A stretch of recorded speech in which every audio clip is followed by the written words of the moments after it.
Okay, so this study session is labeled most difficult concepts according to the IB, because what I did is I went through all the subject reports from May 2016 till now that were available. And every single paper, what they do is they list the most common or the most difficult things that students struggled on every paper too. And so they have bullet points for that. And so what I did was I consolidated all those bullet points for all those years and color coded them and kind of identified, okay, there is a trend here that students struggle with a lot. And so that's what today's lesson is. So there's no specific topic. It's going to be a bunch of different topics kind of addressing a variety of different things. Okay, so in no particular order, okay, we are going to talk about, and I keep labeling this as topic 5, but it's actually topic 6, and that is Maxwell-Boltzmann curves. Okay. Yes, it's one of the many graphs you need to know. Okay. So Maxwell-Boltzmann curves have shown up a lot. I'm looking at this here, and I'm seeing a lot of distribution of Maxwell-Boltzmann curves across SL and HL struggling a little bit with this as well. And so let me explain and break down a Maxwell-Boltzmann curve so you understand what it's trying to say. Okay. A Maxwell-Boltzmann curve shows the distribution of particles in a system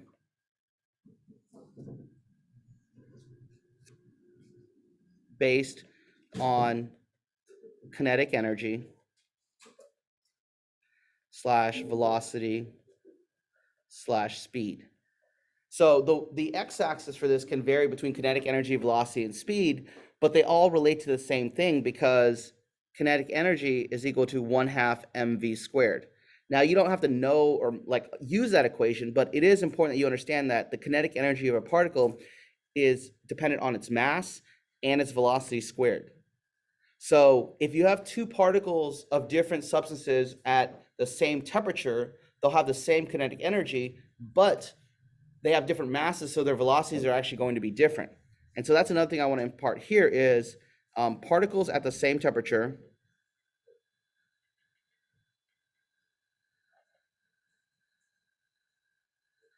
have the same average kinetic energy, okay? Because that's what temperature is a measurement of, the average kinetic energy of the particles. But when I say average, that means that some are faster than the average and some are slower than the average. And that's what the Maxwell-Boltzmann curve actually outlines here. And you'll probably want to write this a little bit big, maybe half a page, because we're going to label a bunch of stuff on here. What is one page, like 23 lines? So I'd say like 12. Okay. Oh, sorry. Here? Yeah. So the Maxwell-Boltzmann curve shows every particle's kinetic energy kind of on a distribution curve. And so like here on this y-axis is number of particles with given kinetic energy. And down here you have kinetic energy, okay? Or velocity or speed, they're all kind of directly related to each other. Now, this Maxwell-Boltzmann curve is one of one substance at different temperatures. So let me make a note of that up here. So this is one substance, different temperatures. Okay. So we'll do one of the curves right here. So it will always start at the origin, curve upward, find kind of a maximum. Oh.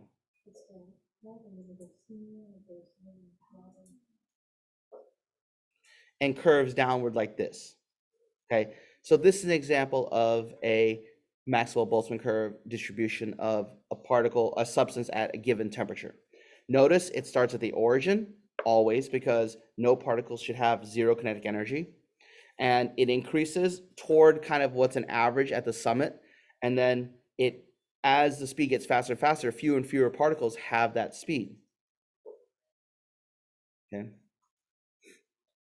Now, the area under the curve represents the quantity of substance. So you're not going to actually have to calculate it, but understand that the shape of the curve is important in the fact that if you're going to change the temperature, the area needs to be relatively similar. It doesn't have to be exact because there's no way to do that, but if you're going to change temperature, the curve is going to shift, and it can only shift certain ways. So for example, if you have a hotter temperature, now the average is higher, therefore more particles have higher kinetic energy, so therefore your distribution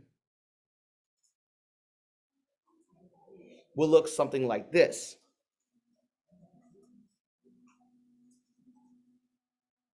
It will be shifted to the right, but because it has to maintain the same area, it has to be flatter. It has to be lower peak because there's a greater range of energies.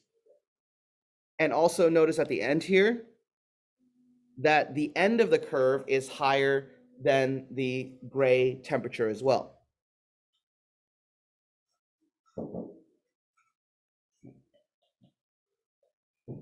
If we have a lower temperature, now the distribution range gets smaller and smaller, so therefore, because there's less possible ranges, more particles have the same kinetic energy, so therefore the curve is going to be taller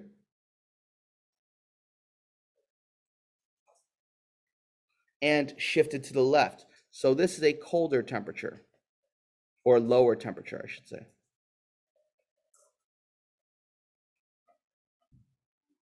But again, the general area should be relatively the same between all these because it's the same substance and the same quantity of substance. So the area should be relatively the same. Okay. Questions about how I drew those? Yes, Marissa. I think I'm still like generally getting confused with how the hotter temperature is like a lower like heat. Because in my mind, like we're getting the particles more kinetic. Okay, yes. Okay, that's a good question. Because this y-axis is not the energy, it's how many of those particles have that certain energy. So imagine, like, let's say you have 1,000 people, and those people can have either $0 to $10 on them at any given point. If you graph that, you would kind of have a peak that kind of averaged around $5 and then it'd go back down, and there's only a range of $10. Now, if you said that range could be $0 to $100, you're going to have a wider range of values of money for each person, but no single value is going to have the same number of people with that money value. So the average would be higher because there's some people that have 100 and some people have 99, but you're not going to have the same height as at $5 or $50 as you would if you only had 10 possible values. Does that make sense? So there's less similarity between all the particles, and so it's stretched across a greater range. So there's less likelihood that the X number of particles would have the same kinetic energy. Does that make sense? Yeah. So wider range has to be distributed wider out, so fewer with the same kinetic energy. Alexandra.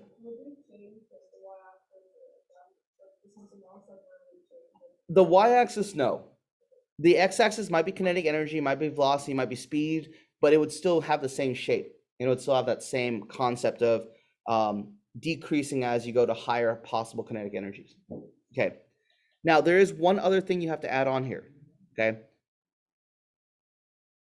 There's a vertical line here that represents activation energy.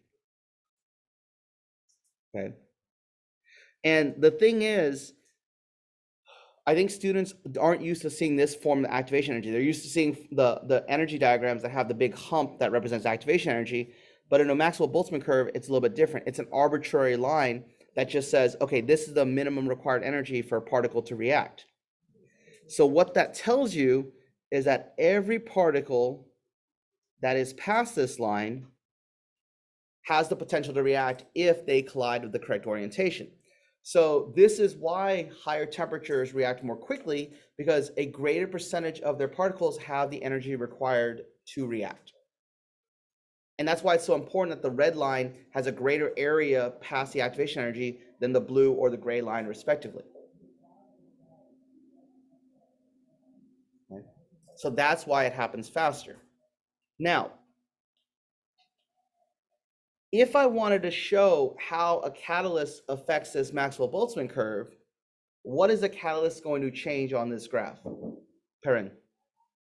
How quick the reaction. Well, but how do we show that on here? How do we graphically show?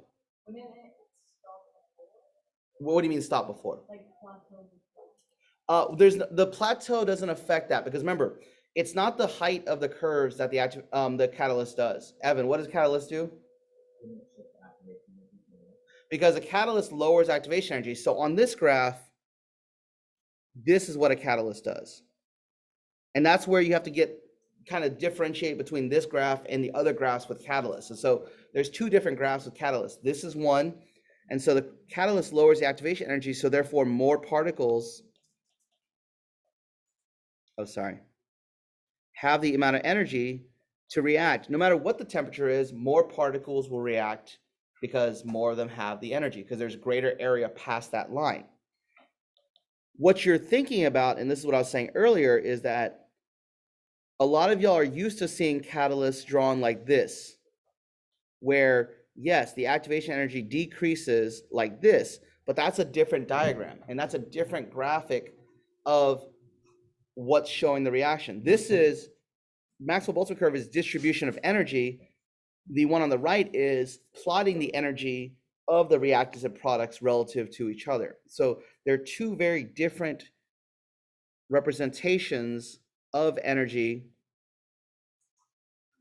in there. So you have to know which one's which. Yes.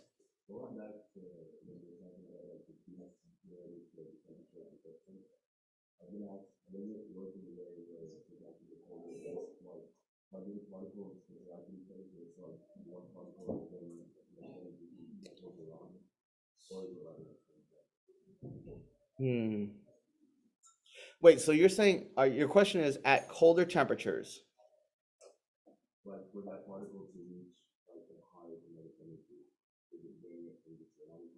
No, it would be, okay, I think I see what you're saying. No, it's gaining from particles in each other. So like if a particle collides with like four particles like back to back to back, it's probably going to get additional energy, which allows it to speed up a little bit more, which pushes it further down the distribution curve. But it happens so rarely, and that's why there's so few on the far right there. Yeah. Yes. So this is like kind of like a frequency graph. So when it goes up, that means there's more particle at that. Correct. Yes. Yeah. Do y'all do frequency distribution curves in calculus? Okay. So hopefully it looks familiar. Yeah, this is a frequency graph, if that's the way you want to put it. Okay. Questions on that? Okay.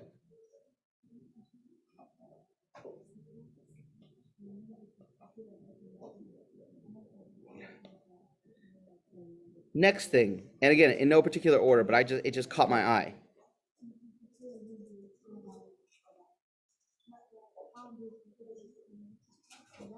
Okay. Balancing redox reactions has been a very, very common theme throughout a lot of these papers. And I know we did that this year, but it's still something that a lot of students found that they struggled with. So balancing redox reactions. So this concept is, it's a process. This is a certain process that you follow every single step, every single time. The issue is that when you practice balancing redoxes, not every redox requires you to do all four steps. So then sometimes you get into a bad habit of forgetting steps because you don't use it every single time. And so that's the real kind of challenge here.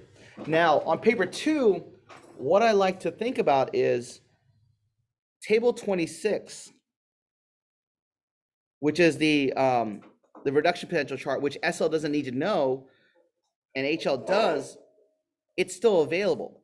And what I like about it is this, or 24, excuse me. 24 has a bunch of reduction potentials and reduction reactions.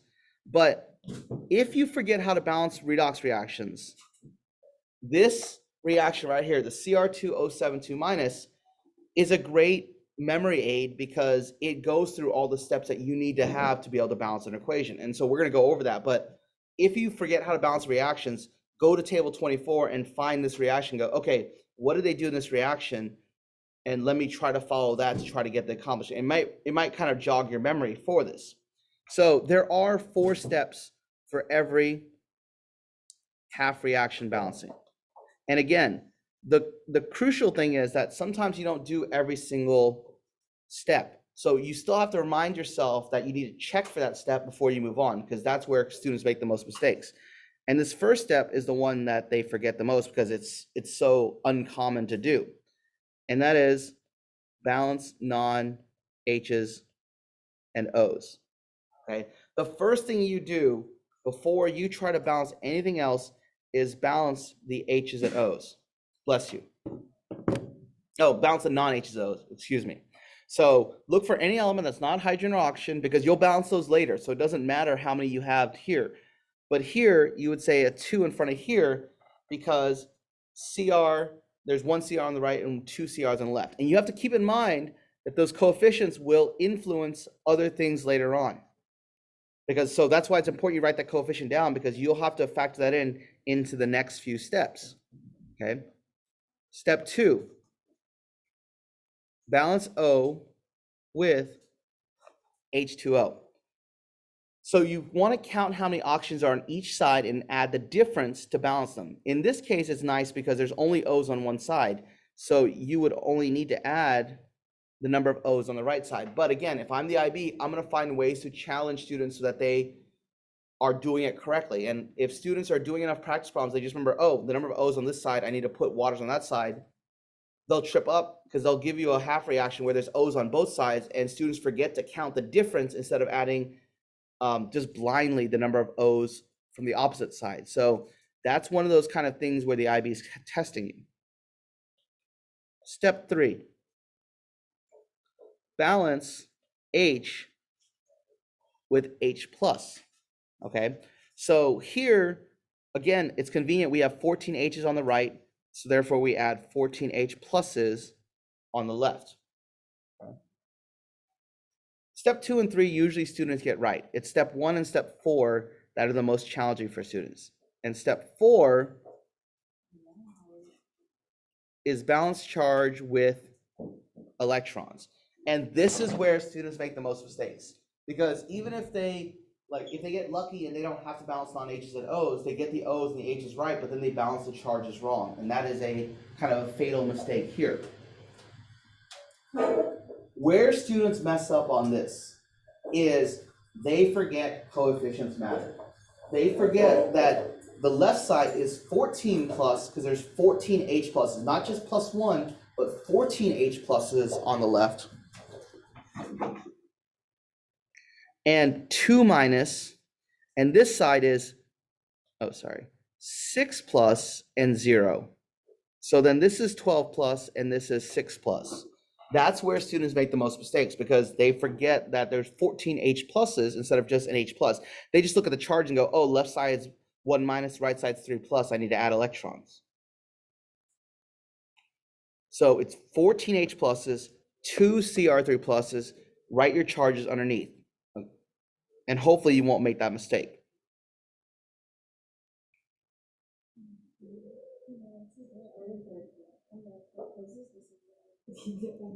Yeah. So now you've got 12 plus and 6 plus respectively. So you need to add electrons. But remember, electrons are only negative. So if you're going to add them, you can only bring numbers more negative. So that means this side needs 6 electrons. And that is a balanced equation right here.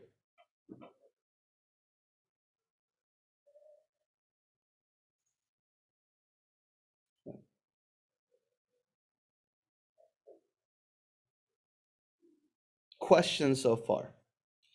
Again, if you have time and you want to check to make sure your electrons are right, oxidation numbers are your friend, which is another skill that the IB has noticed that students struggle with, is determining oxidation numbers.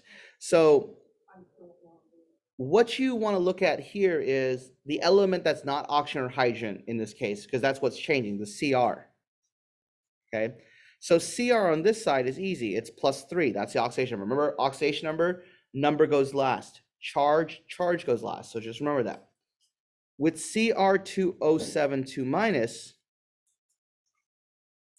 make a table. There's 2 CRs, 7 Os. O is always -2 unless something else supersedes it. So that means it's -14. Well, the whole thing has to equal -2. So 2 CR has to equal +12. So each CR is +6, going to +3. Okay. So how many electrons are transferred between +6 and +3? 3. And how many times does it happen in your reaction? Twice. So therefore you should have 6 electrons. So this is a great way to check and also help you remember how to do oxidation numbers, because that is something that's shown up as well.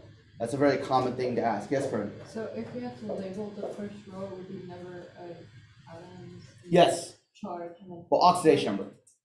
Oxidation number and then. Total oxidation number. And then that adds up to equal the charge, overall charge of the species. And when you're going from +6 to +3, what type of half reaction is it then? From +6 to +3. Reduction, why? You're what? You're gaining electrons. Okay. So electrons on the left is reduction gaining electrons.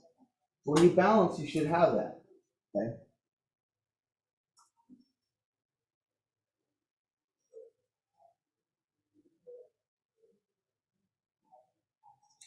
Now, additionally, you might be asked to balance 2 half reactions, and one being reduction and one being oxidation. I'm going to give you this reaction so we don't have to go through it, but let's say you have something like this. Okay, that would be oxidation. Okay, now, if I ask you to give me the overall reaction here, okay, how are we going to combine these 2 reactions? Yes, Alexandra. Okay. Yes, the main objective, the only objective of combining 2 half reactions together is to get the electrons canceled out. You're allowed to have everything else except electrons, because there's never electrons in any balanced equation that you've written. So this ends up being 2Fe plus 14H plus Cr2O72 minus yields 2Cr3 plus 7H2O plus 2Fe3 plus. And if you check your atoms, you check your charges, everything should add up correctly. Sorry, that's a 3 plus right here.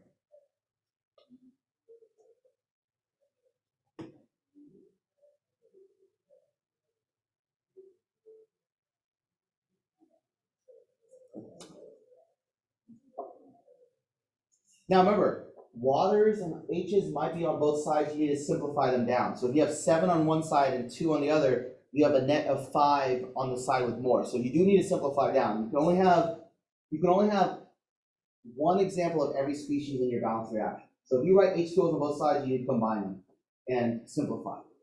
If you have H's on both sides, you need to combine them and simplify. You should only ever have, like I said, one example of each species in the reaction.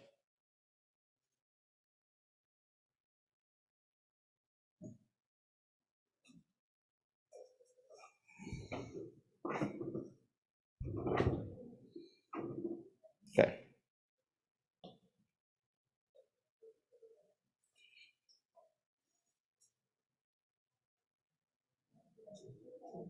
I'm gonna save that for. I'll save that for later. We'll kind of mix things up a little bit here and there, kind of. Okay.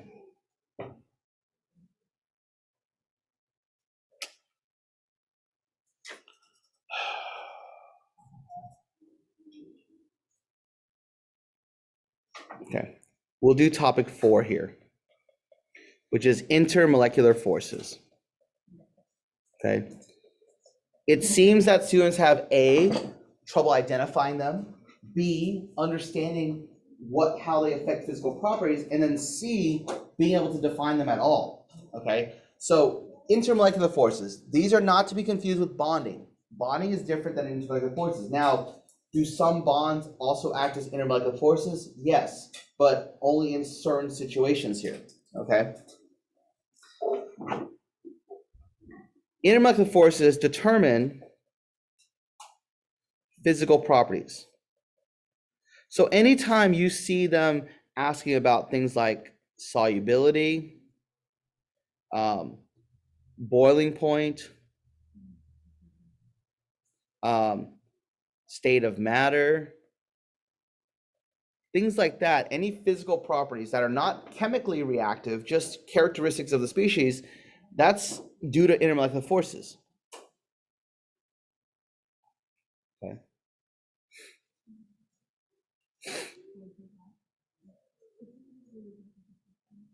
Now, okay, let me see how do I want to break this up. Okay.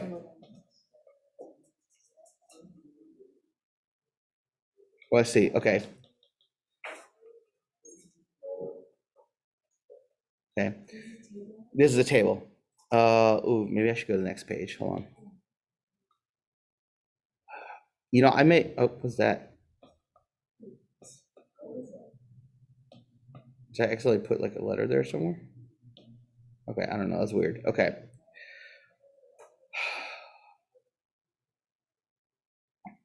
How do I want to do this? Type, let me write this out for a second. I'll give you a second to copy it down. Okay, if I'm doing this, I'm going to do type of bond. No, I don't think I'll take the whole page. Type of bond, metallic.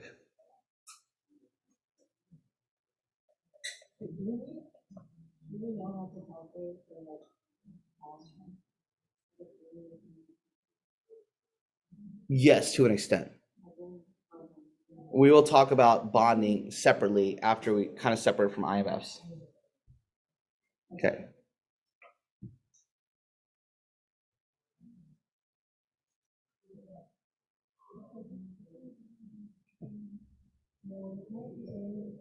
Okay. Covalent needs to be wider than the others, by the way. Okay. So that is on purpose. So we'll do that. Okay, now, the first thing is we're going to talk about the definition of the bonding, and then we'll talk about the intermolecular forces as well. So remember, definition is always defined as electrostatic attraction between. Okay. So whenever you define a type of bond, you should say electrostatic attraction between. So ionic is between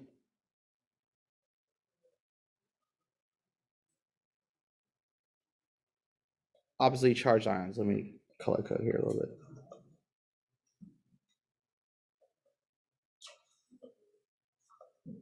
Okay. Metallic is cations and delocalized electrons. And covalent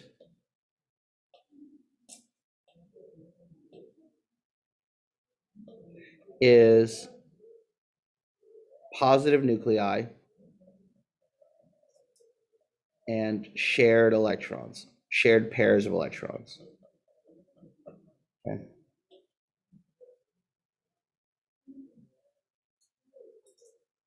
Okay. So that I'm just defining the bonds. I'm not defining the IMFs yet. Okay. Now,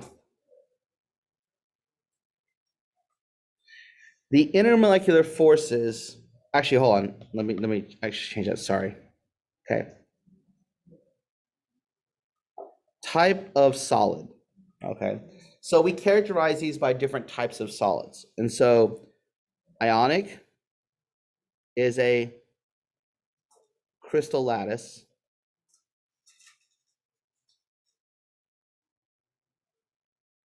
And kind of defined by ionic bonding. Okay. Metallic is a metallic solid because of the delocalization. Covalent can be broken up into two sections here. Okay. And that is a molecular solid and a giant network covalent.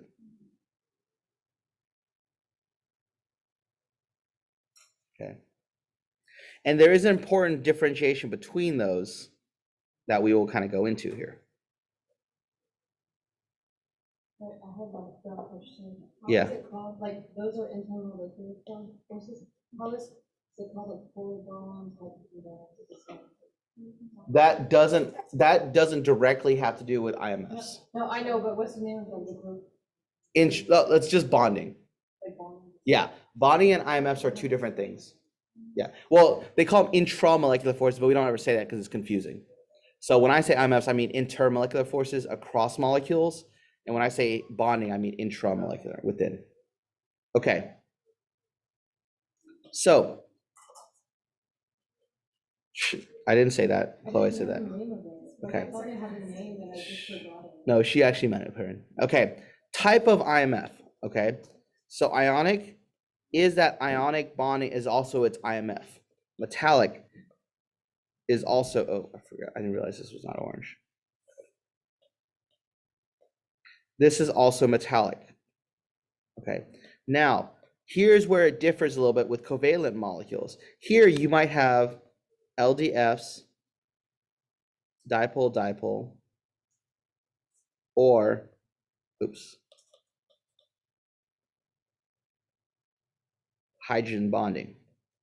Okay, so a covalent molecular solid, a solid that is composed of independent molecules that are not connected to each other, like water, CO2, even diatomics. They're not bonded to each other, they're just attracted to each other, exhibit these types of IMFs.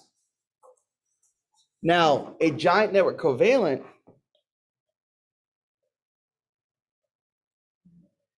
is just a network of covalent bonds. So the IMFs are also covalent, which is what gives it different properties like diamond, graphite, fullerenes, SiO2. Like those are a separate type of covalent structure here. And we need to make sure you differentiate between those. Okay.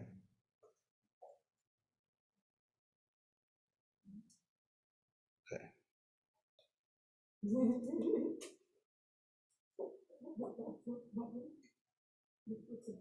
Oops.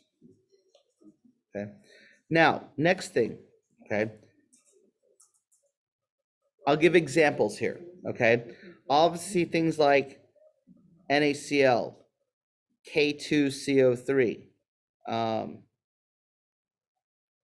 MgBr2. Any ionic compound follows that example. Metallic, things like iron, just regular iron, nickel, copper, zinc, those kind of metals. Even like sodium as well by itself. Here you have things like water, NH3, CO2, Br2, etc.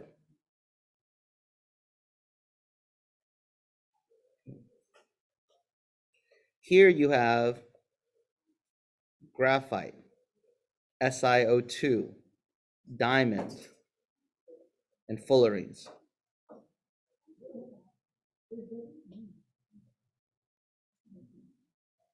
This table might be longer than I thought it was. Okay, I'm glad. So I keep thinking of things I want to add on to there. So ionic is in between two of the same? Different. Oh, no, ionic metallic is between the same. Usually metals, we're talking about independent metallic elements, yes. Yeah. We're going to talk about alloys in a little bit later on, but that's not this part right here. Okay. Let's see, how do I want to label this? Okay. Factors that affect strength. Okay, so these are the characteristics that affect how strong an ionic bond is, how strong a metallic bond is, how strong your IMFs are. So for ionic, it is charge and ionic radius. Okay, so the charge of the ions is the most important part, and then if there's a tie between the charges, then ionic radius. What kind of ionic radius do you want? Small. So you want large charge, and that's the first separator. Oops. Wait, I thought I was charging. But it's not charging. Oh, I think I probably need to plug it back in. It wasn't charging for me, so I just saw the low battery. Yeah, there we go. Okay.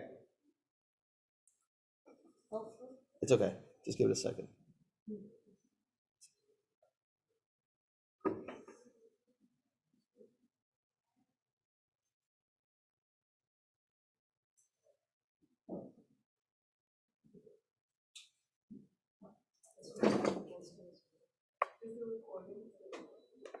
Yeah.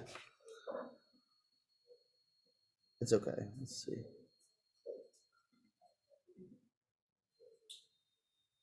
What's going on?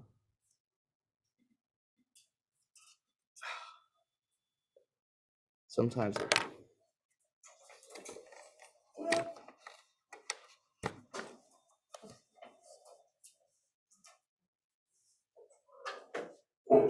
Why is it not working now?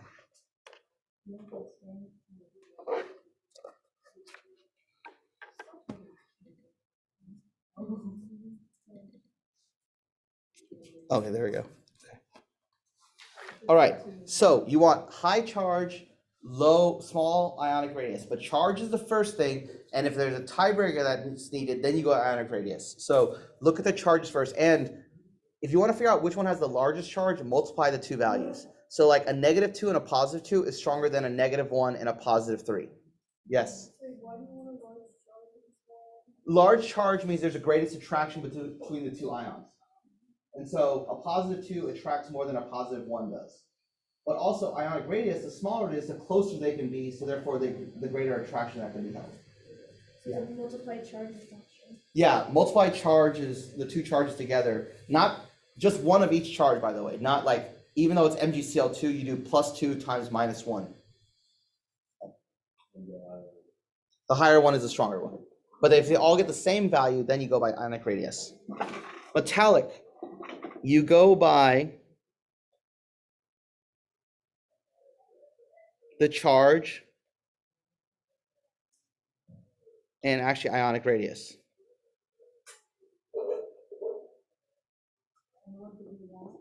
Okay, you want good. You want bigger charge. Well, but the problem is though, like the attraction is still weaker though because it's further away from the nuclei. So if you want a trick for this, again using your data packet, what I find is the melting and boiling point here is really helpful because if you look at the periodic table here for melting point and boiling point, okay, if you look at metallic bonding here, like group 2 metals, what do you notice about their boiling points? They're going down as you go down because even though it's more surrounded by electrons, those electrons are further from the nuclei that's actually the positive charge, so metallic bond weakens. So if you forget, that's what this table is for. And I actually wrote it down in these notes as well. So boiling point decreases. Now, if you're higher level and you want to talk about lattice enthalpy, then you go to this table right here. Because if you forget what's the important factor, you can just look here. Okay, it's like, well, if they're all +1 or -1, then what's the big factor? Well, the size.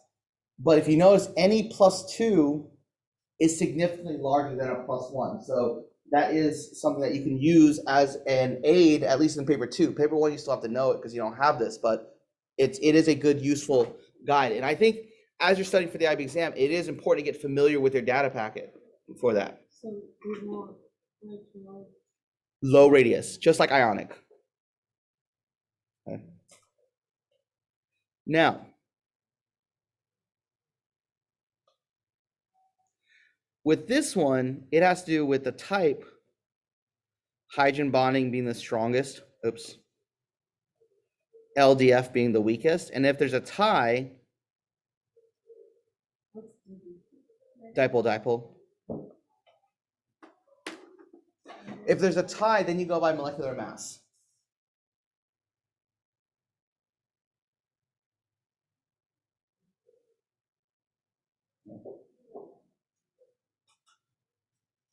Now, Yeah, you just calculate using periodic table. Yeah. Now with giant network covalent, there's really no comparison because they're not related to each other anyway, other than the fact that they're made of carbon or made up of silicon and dioxide. And so there's not really a factor that affects strength there. So are they all, like, you just can't. Yeah, you wouldn't they're all, separate. like, equal, Correct. yeah. You just wouldn't be asked to compare them, correct? Okay.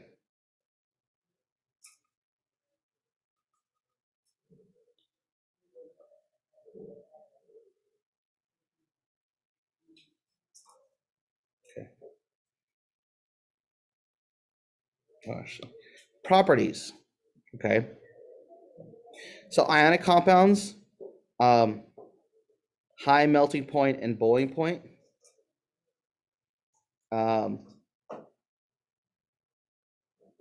Not conductive as solid, but conductive in everything else. So if you dissolve in water, it's conductive. If you liquefy it by melting it, it's conductive, but not conductive as a solid. That's a key point. Okay. Brittle, meaning that when you try to break it up, it breaks up into uneven, smaller pieces.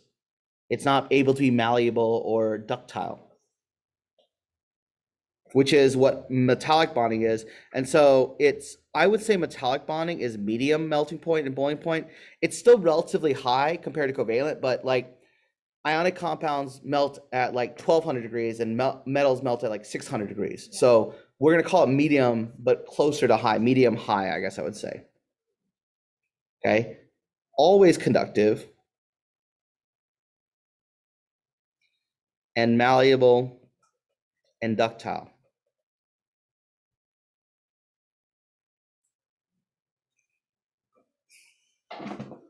Because I've seen multiple choice questions that where they'll say, like, identify the type of solid based on these characteristics, and they'll say, well, or like, yeah, and they'll say like melting point, boiling point, high, and then like conductivity in solid, no, conductivity in like aqueous, yes. And so you do have to be able to know these properties. Okay. These molecular molecules, okay, low melting point and boiling point relative to the others. Let's see. Non-conductive for the most part, unless you have like, unless it's ionized, like a weak acid or a strong acid or something like that, but that's kind of a different situation. And it's also brittle here.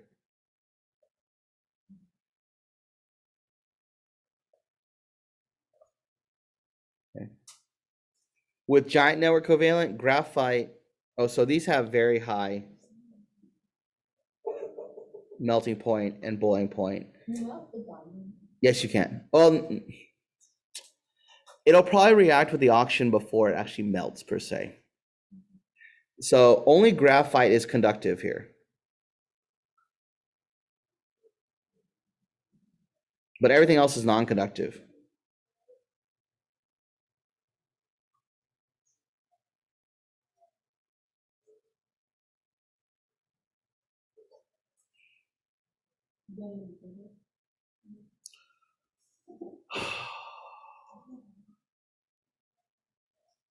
No. Huh? Yeah, I would say brittle. Sorry, I guess I wasn't being consistent. Yeah, I would say brittle, yes. Okay. Oh, yes. Is it a medium melting point and then a high boiling point? No, medium / high Selene. Okay. So I wanted you to make sure you think it's lower than ionic, but it's not close to covalent at all. It's closer to ionic than it is to covalent. Okay. Okay. All right.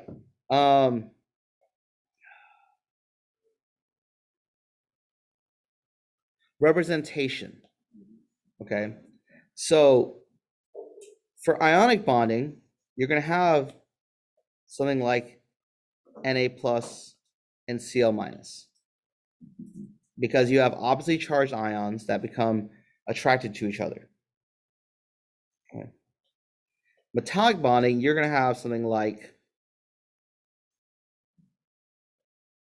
this, and you're gonna have electrons surrounding it. Yeah, 3 plus. I just picked a random one like this. Actually, you know what? Let's see if I can. Am I gonna actually be able to get this around? Let's see.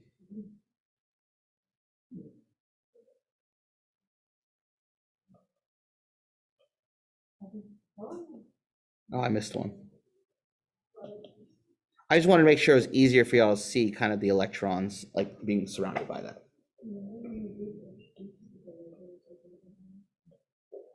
Okay. Now, for molecular solids, you might see something like water, and you would have to identify their polarity kind of like this. So that's molecular polarity, but if you had two water molecules, you would show them interacting like this. Let me move this out of the way a little bit.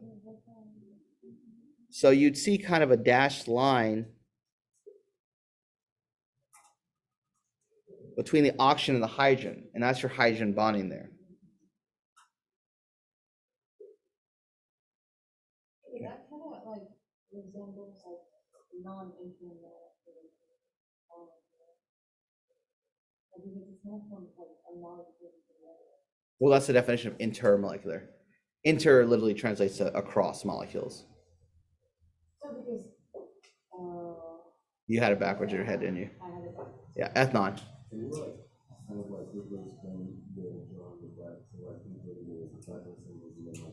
Sure. Okay. In a water molecule, oxygen's more electronegative. So when there's shared electrons, oxygen owns the electrons more often. So therefore, that makes the oxygen with its lone pairs be partially negative. And hydrogens lacking electrons tend to be partially positive. So that polarity of that molecule allows it to interact with other polar molecules. So like if two water molecules are next to each other, the negative oxygen will be strongly attracted to the positive hydrogen in another molecule.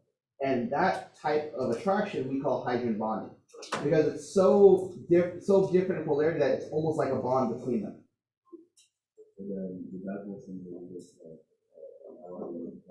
Yes, correct. Yeah. Yes. I'm not going to draw out all of the allotropes here, like for carbon, graphite, diamond, and stuff like that. We'll do, and I guess I'll do SiO2, because SiO2 is kind of, because I want you to think Si. Yeah, the thing with Si is that technically each Si is bonded to 4 oxygens. Okay, but the thing is though, because each oxygen is doing double duty, the ratio is actually only 1 to 2, even though there's 4 single bonds. That's a really common thing that the IB will do, is that they will ask you to compare CO2 versus SiO2. And CO2 is a molecular solid that has double bonds between them, but SiO2 is a giant network covalent solid that has 4 single bonds. Even though they're in the same group, they behave differently when it's bonding. And if you don't know that, then you're going to get that question wrong.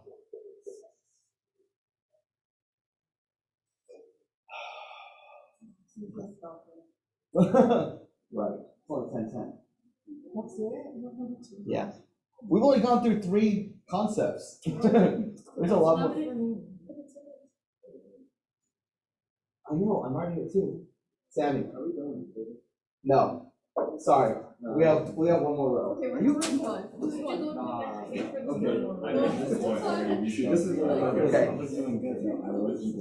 Okay. Well, look, I've run out of space too. Okay, I empathize. I didn't. You do it out of space. You have infinite space. Okay. All right. Let me write it down, then you can decide, Sammy. Okay. So I'm actually just going to I'm just going to continue lines on, and then my PDF will separate it. Okay. It is. This is a difficult life I live. Okay. All right. We're going to call this, and I understand the irony of having you decide whether it's important or not, because I'm going to call it something and you're like, really? You don't think that's important? It's called specific concepts related to each one. Okay. And so things that are related uniquely to each of those things that you need to know. For ionic compounds, it's polyatomics. You need to know all 10 polyatomics that the IB expects you to know with charges and formulas and everything like that. The syllabus tracker lists them all out. And also my notes for topic 4 list them out as well. So you can go back and look at that. Okay.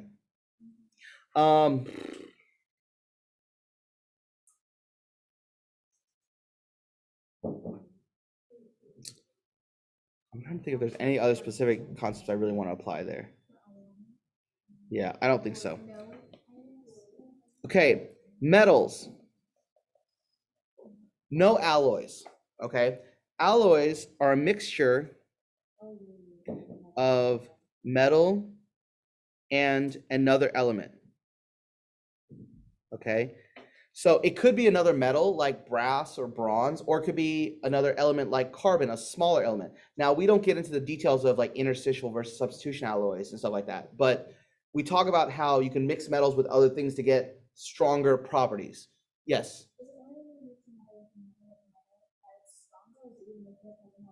Other than the molecule as well. It gives kind of different properties, but it enhances the properties. So it makes it harder, stronger, less flexible.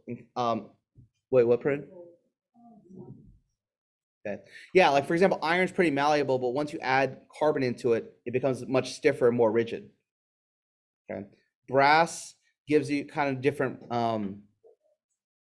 brass is copper and zinc. Bronze is copper and tin. Okay. Let's see. So alloys is the key thing for metallic bonding that you really need to focus on. Oh, you know what I could write here? I'll write this lattice enthalpy as well here. And that's for HL mostly. Oh my goodness. Okay. For covalent molecules, well, okay, how do I want to do this?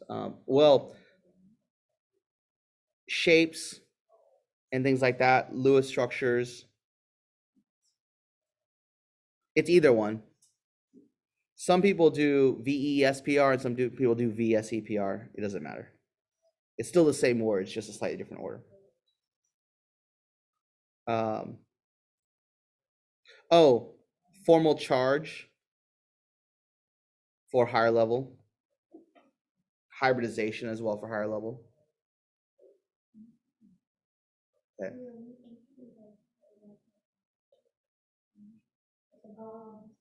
Okay. For this, these are all allotropes of carbon and SiO2. So like graphite, diamond, fullerenes are all allotropes of carbons. Allotropes are defined by any molecular form of an element. So that includes ozone, that includes all the diatomics, those are all allotropes. So know that term. Oh, if you think of now from single carbon, you do the total valence of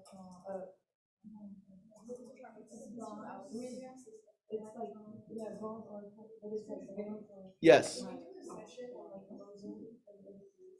Yes. that will, yeah. I may actually no with ozone depletion and stuff like that in the environment. Possibly, but I will go over it. But I'll probably do that in a class session. Yeah, but no. In topic 4 and 14, you have to know free radical reactions of ozone with chlorofluorocarbons and stuff like that. So we'll do that in class. I think everyone needs to look at environmental stuff.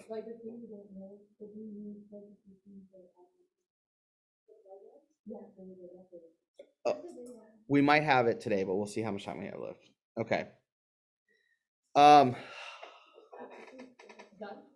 That's the end of the table. What? Because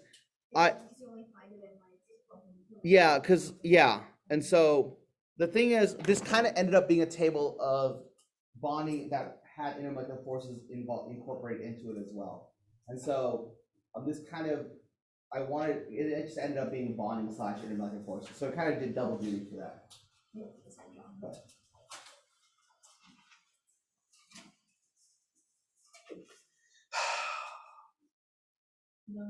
It's 2-2 right now, Manchester United against Norwich. But it's not 0-1, Evan. Okay. Oh, but of course they were drawing in Norwich. Well, they lost to Everton last week, so not surprised. Okay. Let's see. Let me look at this and see what else is kind of glaring out here.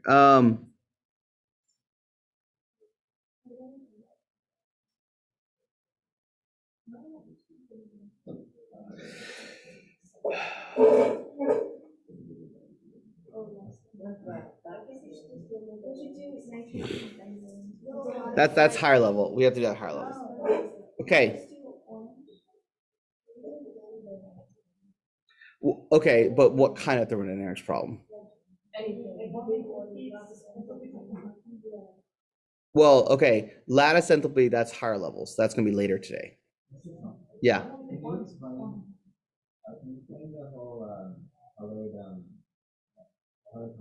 That is also higher level, so I'm gonna say that for the second half of today. Okay, we do the one where like acids and like the things that are both. Oh, amphoteric, amphiprotic? Yes, Okay. that's it. All right, we will talk about that later. Okay. Yeah, that's fine. Okay, so. Okay. Oh, I didn't zoom out. Okay. Topic 10, things that I noticed from topic 10. Okay.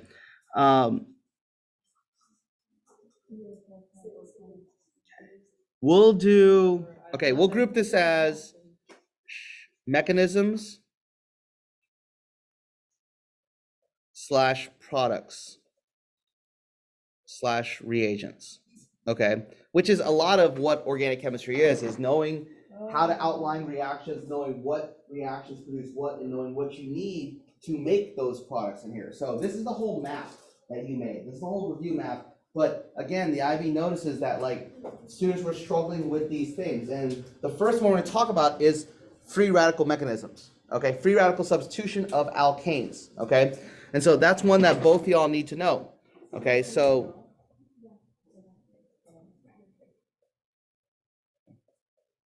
now, good news is that most of y'all understood the first part of the mechanism, which is initiation.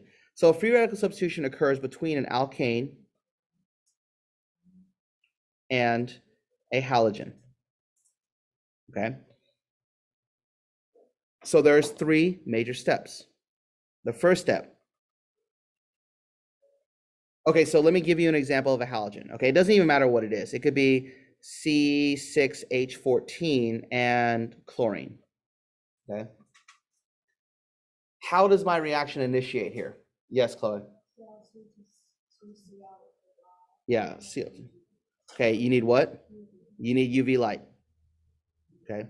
So you need to initiate the reaction by using UV light, which is a common property of this that you need to make sure you remember as well. So it initiates by creating 2 free radicals of chlorine that are really, really reactive. Okay. Now, again, what I said before is, even if you don't memorize this, chemistry is very linear. As much as you don't think it is, there's always one direction in which you can go with a lot of these processes and these reactions. And if you think about what's in the container, you're limited to your options. And that's really what solving chemistry problems is. You know, like I've said before, you know, I've had former students college students will email me problems and like, I don't know where to start. I'm like, really, the thing I'm doing when I'm trying to solve that problem is showing, okay, what are my possible routes? And only one route kind of leads me to where I want to get. And that's really how you're problem solving here. And so when you look at this container and you have C6H14 floating around, Cl2 floating around, and I'm going to draw a couple of these because you need to understand that there's a lot of them around here. And now you've introduced some Cl free radical in here, okay? That's going to start our propagation reaction.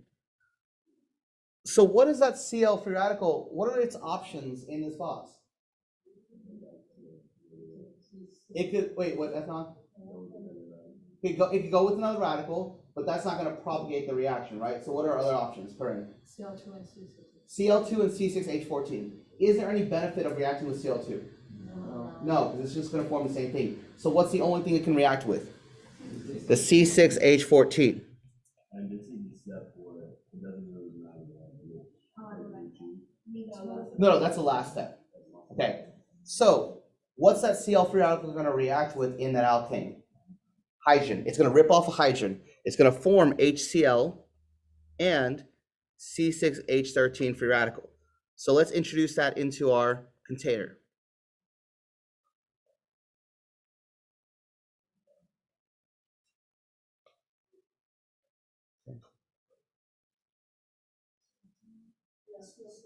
Okay, why Alexander? That's the only other reagent that's possible in this container to react with. So it's going to react with that Cl2. And what's it going to produce when it does that? Wait, what? C6H13Cl and Cl free radical. Remember, the intention of propagation is to create a different free radical. You're propagating the reaction by creating a different free radical that allows the production of more free radicals. Yeah, the propagation literally means to continue the process. Okay, so you've got your two steps here. Okay, what Ethnon was asking about is the last step, because now that you get all these free radicals, what might actually happen between these free radicals? They go back, they combine. Because there's so many around, they find each other and they start to react. Okay, so that is termination. And now that you've got your box, you know what your possible reactions are. Pick any two free radicals that are in your box. So what could you get? Cl plus Cl is Cl2. You could have Cl plus C6H13 to form C6H13Cl. Or you could technically have C6H13 plus C6H13 yields C12H26.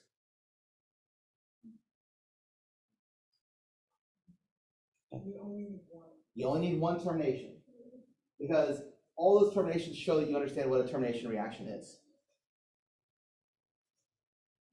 And if you were to write an equation, just to represent all of this, like the next step, would be like Cl2 plus C6H14 goes to this, and then Yes. So that's a good point, Ethon. So the overall reaction here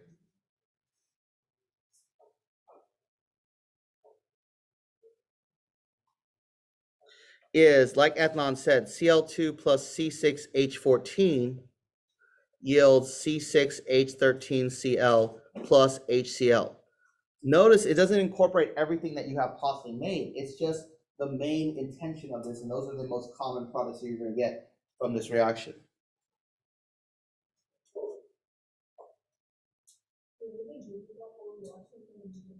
Yes, they might. They might say, here's the overall reaction, outline the free radical mechanism substitution of this reaction.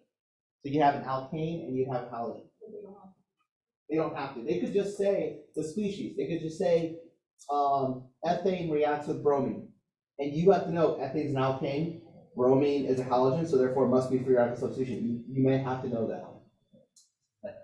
When we see like bromine, like something two, like something, isn't it like right away do that? If there's another alkane, yeah. No, not necessarily, not necessarily.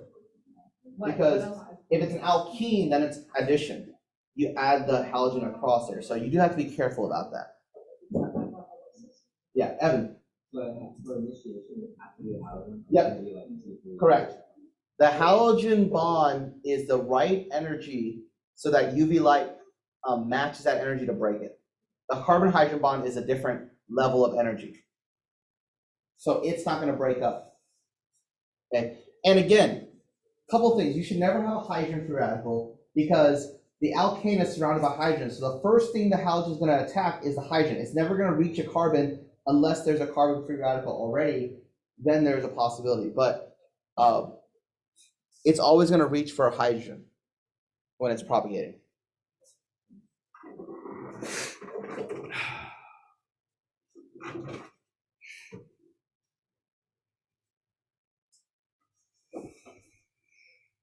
Okay. Now, let me do this, okay? I don't want to go through the entire map, but I'm going to break it down into categories of reactions here, okay? So this is just a list. This is not going to be every detail in here, but a list of reactions. So substitution, there is free radical substitution, okay? Which is alkane plus, oops, that looks like alkene. Alkane plus halogen, okay? There is also electrophilic substitution,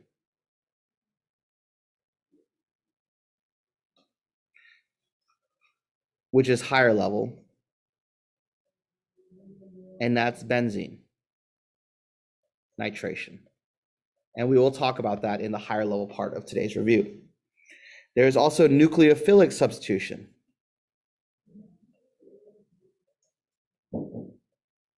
where you have a halogenoalkane plus hydroxide to form an alcohol. Okay.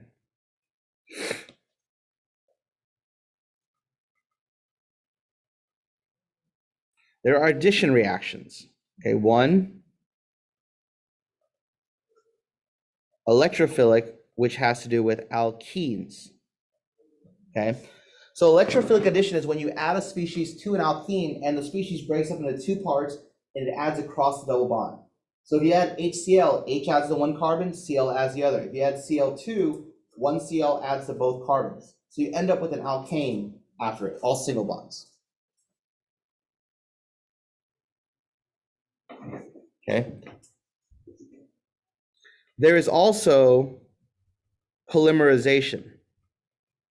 Okay, that is still alkenes, but it forms a polymer. So that's where your monomer comes into play to form your polymer.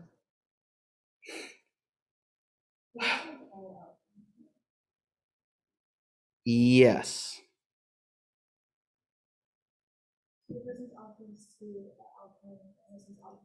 Yeah. Yeah. Yes. Yes. Now, you do need to know that benzene can't undergo electrophilic addition like alkenes because of its structure, but you don't actually need to know the mechanism of electrophilic substitution. Okay.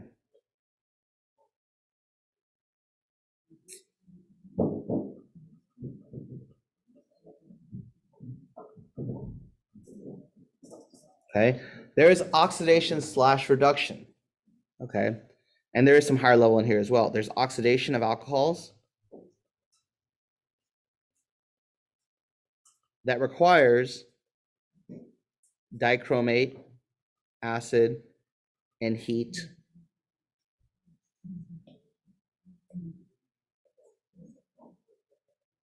HL, you need to know reduction back to alcohols, which is LiAlH4 or NaBH4, depending on 2 steps, 1 step. So they both end in H4. That's a little bit helpful, I think. And I'd actually also group in here combustion, complete and incomplete.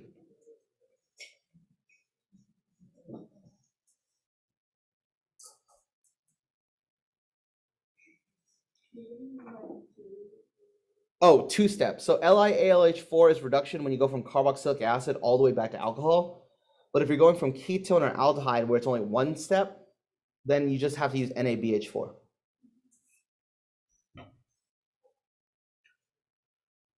Substitution.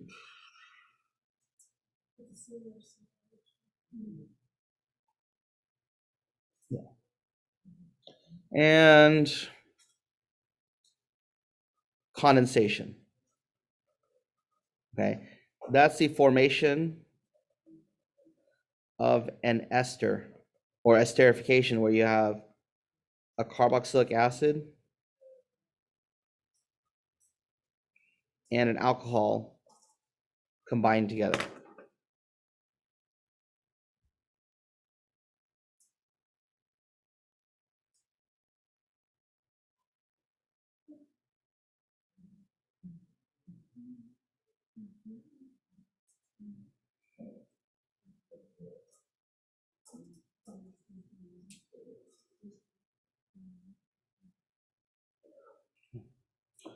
Oh, is that it? What's going on? Yeah, for that, please. I don't know what I can understand. What? We're gonna go through all of them? No, these are all. Yes. Those 4 types. And so those are the 4 kind of categories of reactions as well. So they ask you what type of reaction is, you can use the top one and it's fine. So you could say this is substitution, or this is addition, this is oxidation, this is condensation, and that's sufficient.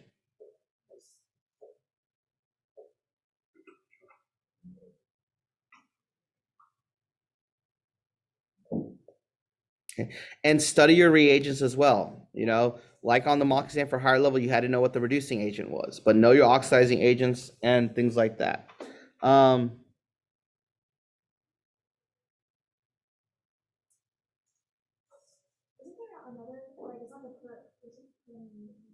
Permanganate,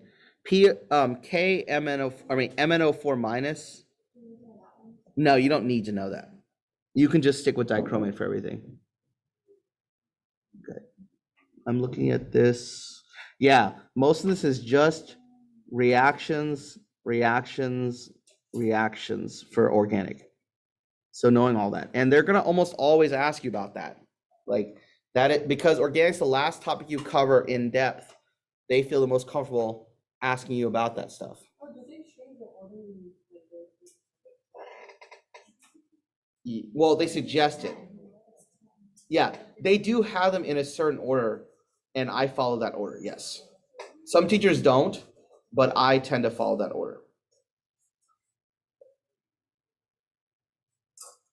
Just because it makes more sense for me, but I understand why some teachers do it in a different order because they feel like it's a better kind of development for students.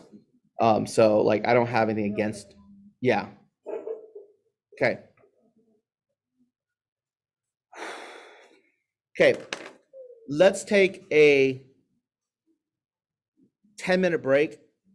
SL, I'm gonna look, and then after 10 minutes, I'll tell you how much longer we have SL, and then we'll do HL after that. So 10-minute break starting now, so 10:45, be back. Okay, welcome back from break. I'm gonna do one more thing in standard level, which is kind of a big thing, but it's with Lewis structures. And again, I've warned you before that if you attend every review session, you're gonna hear a lot of stuff over and over again. That's just the nature of it. It's gonna be still helpful. It's gonna still help you remember it. Remember 30+ exposures to store something in your long-term memory. So I know some of you may feel super confident about it, but it's still, seeing it more and more is really important. And some of you may not have seen it yet. So this is really important to kind of make sure you understand. So what? Oh yeah, the shapes, yes. That's what you're gonna do? Not yet, but we're gonna do that. Okay, so how to draw Lewis structures, okay? I've talked about this before, but it is important that, like, I find the easiest thing to do is do the same thing for every single Lewis structure, and that way you can avoid like trying to memorize different scenarios for different types of structures and running into issues, because this method helps you identify resonance, helps you identify multiple bonds, helps you identify expanded octet for a higher level. It always works. Might it be a little overkill for SL? sometimes, but resonance is still something you need to know, and so you still need to be able to kind of deal with this. So the way I do Lewis structure is this. I come up with a budget of electrons, okay, that are available in my structure, okay, by adding all valence and then subtracting the charge. Because if it's a negative charge, then you subtract, you're actually adding electrons, and if it's a positive charge, you subtract, you're actually losing electrons. So that kind of works. And then I divide that by 2 to get my electron pairs that I have available for my structure, because everything's going to be paired. We're not going to have any free radicals in this case. And then what I do is I draw a test structure. Okay. The test structure follows certain rules that you need to know. Okay. 1, everything is a single bond. Everything is single bonded. Okay, that's a important rule. 2, atoms with 4 or more valence electrons get an octet. So it doesn't matter that this isn't actually real. You're doing a test structure and you're going to change the test structure to make it match what you have. So it's kind of trial and error, but there's a method to your trial and error. So it's not, you're just not just guessing and checking. You're doing something and then you know what you'll need to do to change it. Yes. For things that have expanded octet, should we just know them? No, because if you do this, it'll be obvious when it's an expanded octet. Okay. But I still would, I guess I still would know them because you need to explain why they're expanded octets and stuff like that. Okay. 3, if test matches budget, you're done. Oh, yeah. If it doesn't match, that's where you need to make changes by adding bonds, changing lone pairs into bonds, or adding lone pairs on center.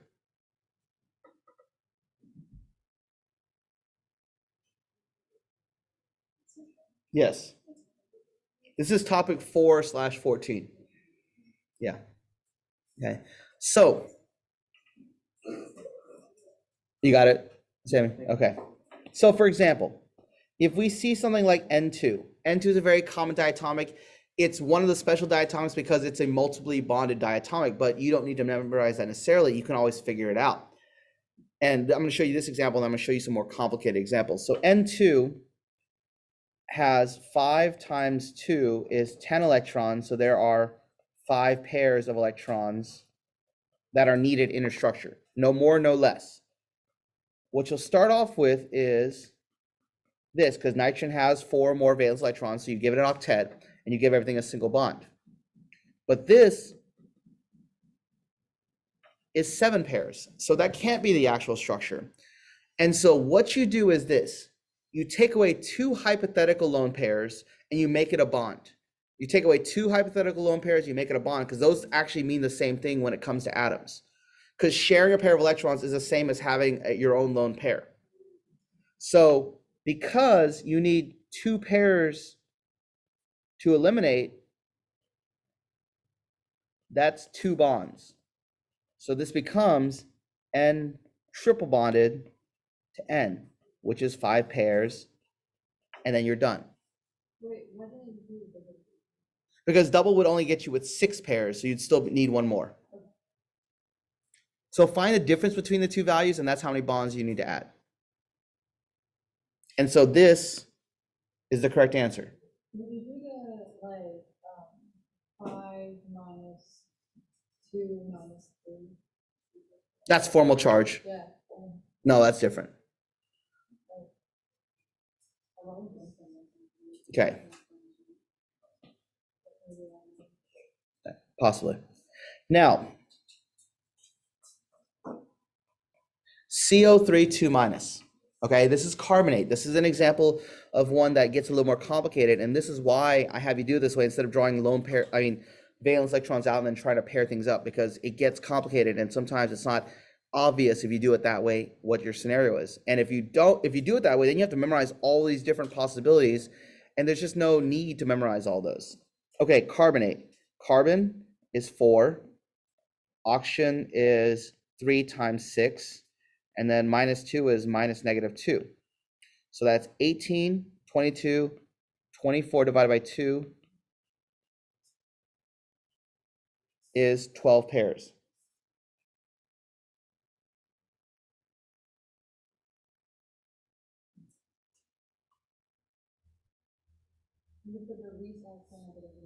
Yes. So here's going to be carbon.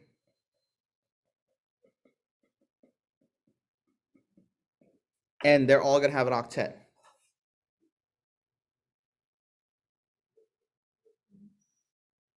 Okay. But how many pairs is this? How many? 13 pairs. So you need to add a bond somewhere. To eliminate 2 lone pairs, you need to add a bond. Okay. So there you go. Because you need to add a bond, and notice you have more than one place that you could put that one bond. That means you have resonance. So anytime you have a scenario where you have to add a double bond, but you have more than one place that's equivalent to add the double bond, you have resonance. Okay. So what you end up having is carbon resonating between all 3 possible bond structures.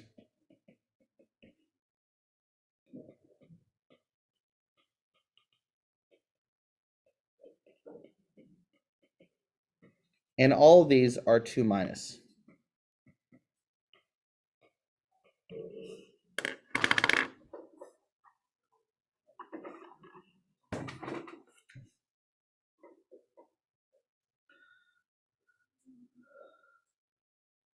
So anytime you have to add a double bond, but there's more than one place to put it that's identical, that should tell you resonance. And that always works. That's why I like this way, because you have a linear process that always works for 100% of the molecules.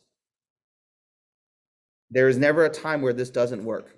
Instead of where you're trying to draw valence electrons out and trying to pair them up and trying to find out where the dative covalent bonds are and stuff like that. Yes. But so how do you know it's an expanded object? Okay. Like that's my problem.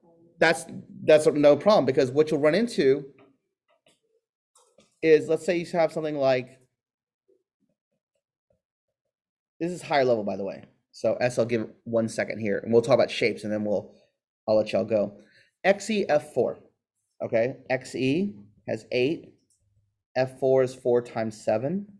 So that's 36 divided by 2 is 18 pairs that you need, right? So we draw it out. Xe, F, F, F, F, like this. Okay.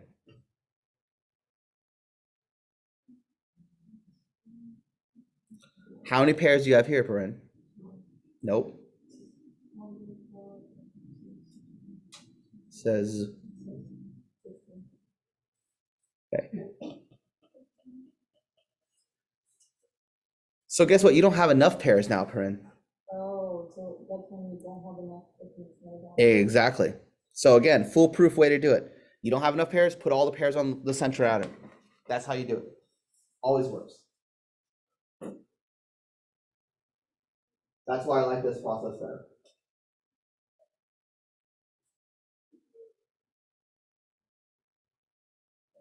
Question about that. I'm going to do one more because I want to talk about one certain scenario that we haven't talked about yet.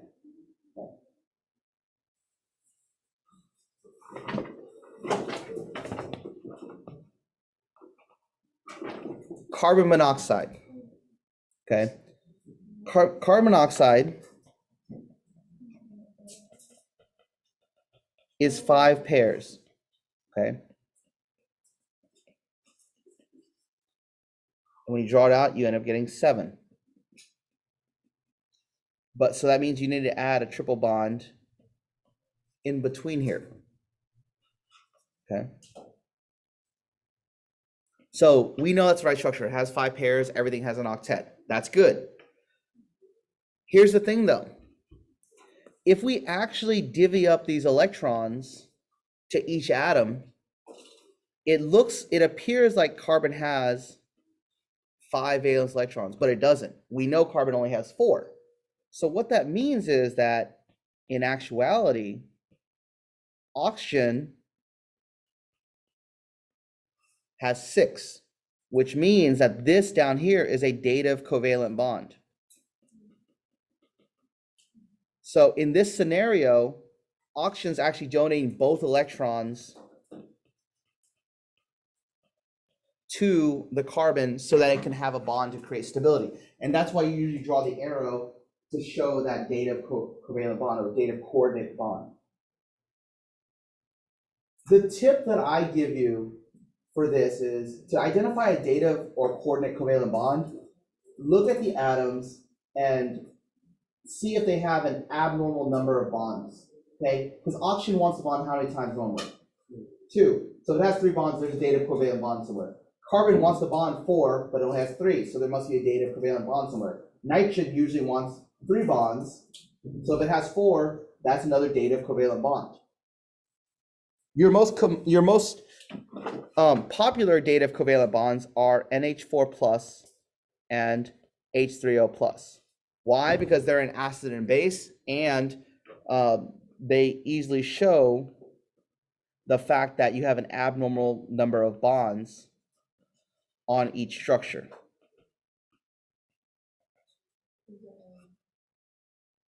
Oh, yes. You could draw an arrow on any of the hydrogens here. Now, I don't think you have to draw these arrows unless the problem states. I make sure you like identify any dative or coordinate covalent bonds in the structure. I don't think you're required to do that. At least it can't hurt you if you do it, but I don't think it's required. Yes, correct. So the option says, well, for both of us to get an octet, you don't have enough electrons to share 3 times, so I'm going to let you borrow both of these electrons, this lone pair, so that we can both have an octet. It becomes stable.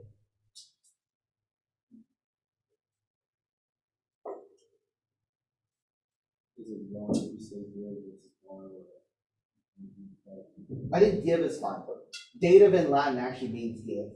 Like, yeah. Yes. I might try to think of it, but for those like the NH4 plus, never stated. I know it's because otherwise the N would have an extra electrons. A lone pair, yeah. A lone pair, but wouldn't that make the hydrogen? Because doesn't the hydrogen have 1? No, because think about what NH3 does when it gains a hydrogen. It doesn't gain a normal hydrogen, it gains an H plus. So it has no electrons. That's a good question though. But yeah, the H pluses that are gained by water and NH3 here are H pluses, so it has no electrons of its own, so that's why the dative covalent bond can happen. Yeah. Because normal hydrogens have 1 electron, and H pluses have 0 electrons. 1, 0. Sorry. Yeah, Natalie. Yeah. They are conjugate acids. So can you say that any conjugate acid is has a covalent in the name? So it has an extra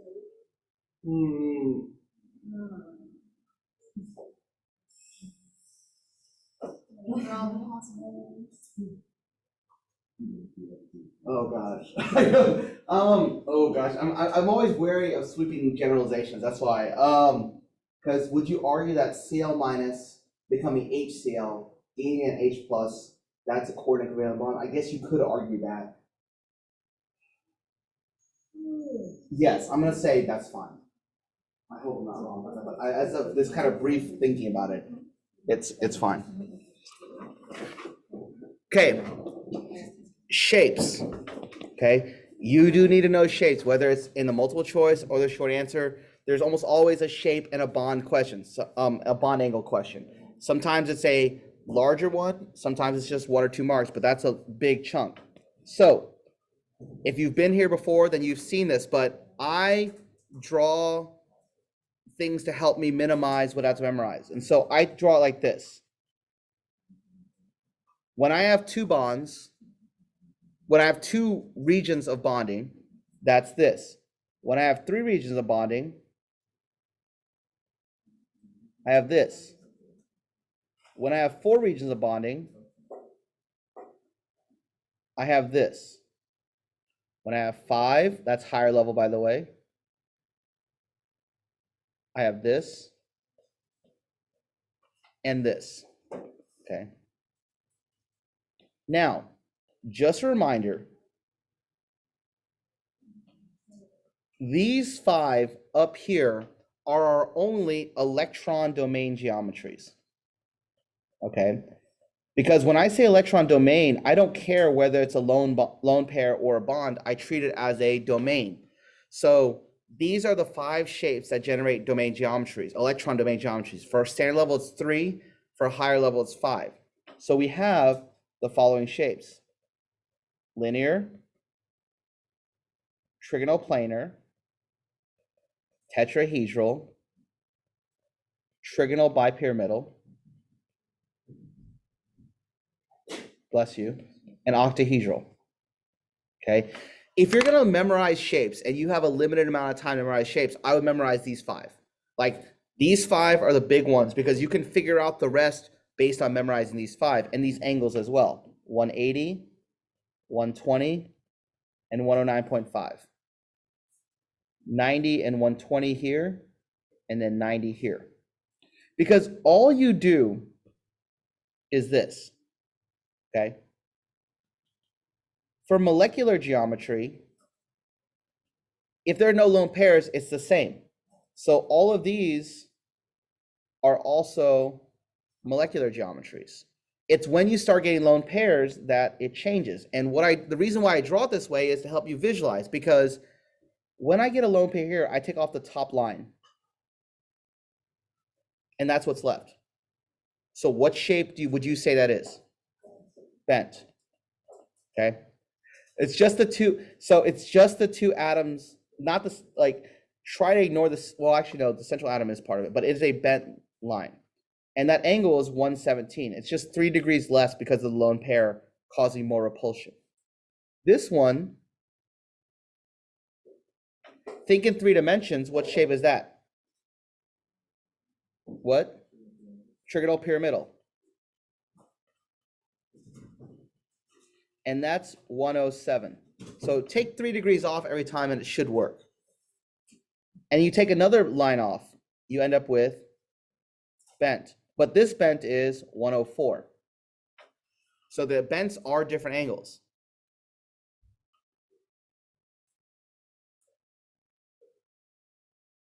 I guess, maybe I should do this. So molecular geometries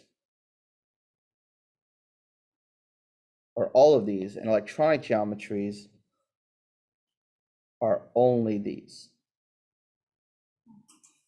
Okay. So for higher level, you take away lines the same way. You take away the top line, and what's left? What's this look like? Seesaw. Okay. You take another one away from that same area because you're trying to keep the electron pairs as far away as possible. What's this? T-shaped. And then take the last one away. So annoying. Okay. No. They might ask you like to estimate, but you would not have a specific number. Like, I've seen multiple choice questions say like suggest the bond angles, and they give you different choices, but you should still be able to figure out from that. Okay, octahedral. You take away the top line, but this is 3 dimensions. Does anyone remember what this one is? Square pyramidal. Yeah, that's a little bit tricky. And then because you took the top line off, you take the bottom line off because that's the next furthest one away, which is square planar. And then you take any of the lines, that's T-shaped, and then linear.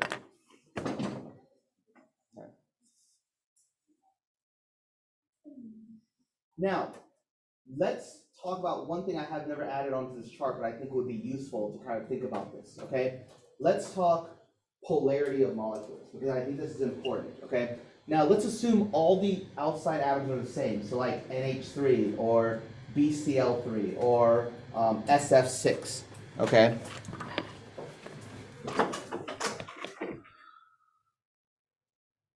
Let's do. Okay, we'll do.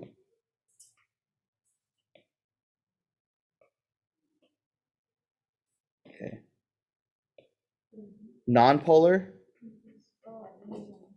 and then polar molecules. Okay. Now, which ones are going to be polar based on their shape here? Okay. Ones that aren't really symmetrical and that have an imbalance of lone pairs. So that is bent, trigonal pyramidal, bent, seesaw, T-shaped, square pyramidal, actually T-shaped. Okay. Now, yes. So be careful though. Don't just say everything that has lone pairs, because some of these lone pairs cancel out. So for example, linear for higher level, those are non-polar because the lone pairs actually cancel out. That's why it's a straight line. Square planar, I would also argue, is non-polar because the lone pairs cancel each other out on opposite sides. All of these up here are non-polar as well. Huh? Trigonal bipyramidals.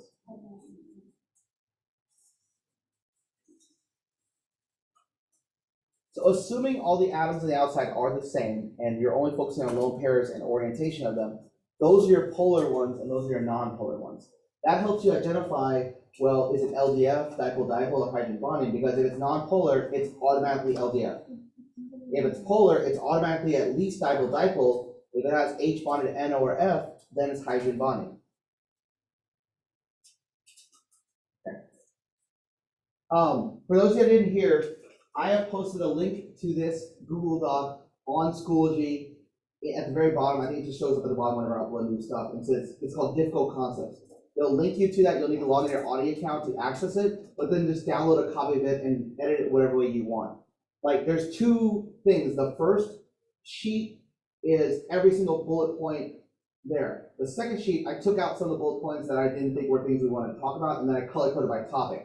I did conditional formatting because I numbered every bullet point with a topic. So I said if it starts with one dot, it's this color. So if you want to change the formatting, whatever you want to do, you can. I know some of y'all want to change colors. Just click on conditional formatting and you'll see what my conditional formatting was for this. But so definitely a good idea to look over this. And yeah, there's a pattern here. You can see things where the IB is asking a lot of you consistently. And so these are a few things that I noticed that I really want to talk about. We will talk about energetics and calculations for delta H and stuff like that, probably throughout class, and maybe another Saturday session. I won't be here next Saturday, I forgot. I will be out of town, apologies. But I will be here every other Saturday. Okay. Trust me, I don't want to be out of town. I have to be out of town. If it makes you feel better, I won't be here Wednesday. That does make me feel better. Okay. All right. So SL, I'm going to pause now to let y'all kind of go, and then HL, we're going to continue. So 5 minutes. Okay. So, yeah, I know. Yeah. Okay. So the first request was colored compounds / complexes. Actually, we'll do complexes. This is topic 13. Okay. Understanding why colored compounds show a color. Okay. This has to do with several kind of characteristics of transition metals. Okay.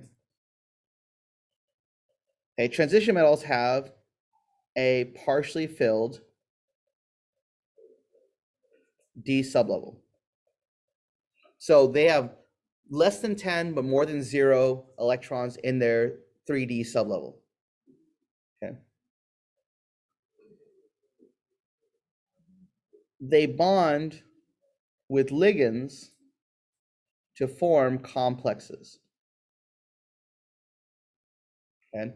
And a combination of that bonding creates a split D sublevel based on energy. Yes. So in a normal atom, the D sublevel has all the same energy, but the repulsion of the ligands bonding with it causes the D to actually split up because there is a repulsion within the same space of that bond and the D sublevel. Okay. So what happens is the D sublevel splits. It goes from 5 equally distributed energy suborbitals into this. And what happens is the electrons that are down here will absorb light to jump to the higher split D sublevel.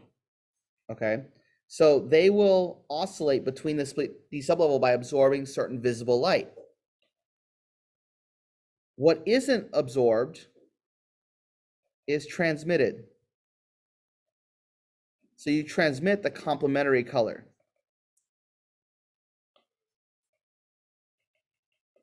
Okay. So that's where the color wheel comes into play, which is in your data booklet, but you can also sketch one very easily. It's just a 6-piece circle. So R, O, Y, G, B, V. And the complementary color is the color opposite of the color wheel. So if I absorb red, then I should see green. Do not use the word emit because there is no light being emitted. This is not an emission spectrum. This is just the way colors work in the fact that you absorb certain colors and you reflect other ones. So there's no emission. Do not use the word emit when you're trying to explain this. Okay. So you absorb a color and you see the complementary color shown. So if you put these solutions in the dark, you won't see anything because they're not giving off light. They're just taking the light that's being shown on it and absorbing certain frequencies of it.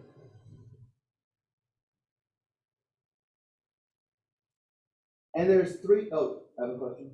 Okay. There's 3 factors that affect the color that you see. Now, you don't need to know how they, you don't need to know what color change would happen if they're changed, but you just need to know that there's 3 things that you have to think about. Okay, 3 factors that affect the color. Okay. 1, the identity of the metal ion. So what transition metal it is, that is a factor. 2, the oxidation state of the metal. And then 3, the ligand. So those are the 3 things that affect the color change. That's why iron 2+ complexes have a different color than iron 3 complexes. That's why copper 1 complexes have a different color than copper 2 complexes. And even within the copper 2s or copper 2s, they have different colors based on the ligands that are bonded with it.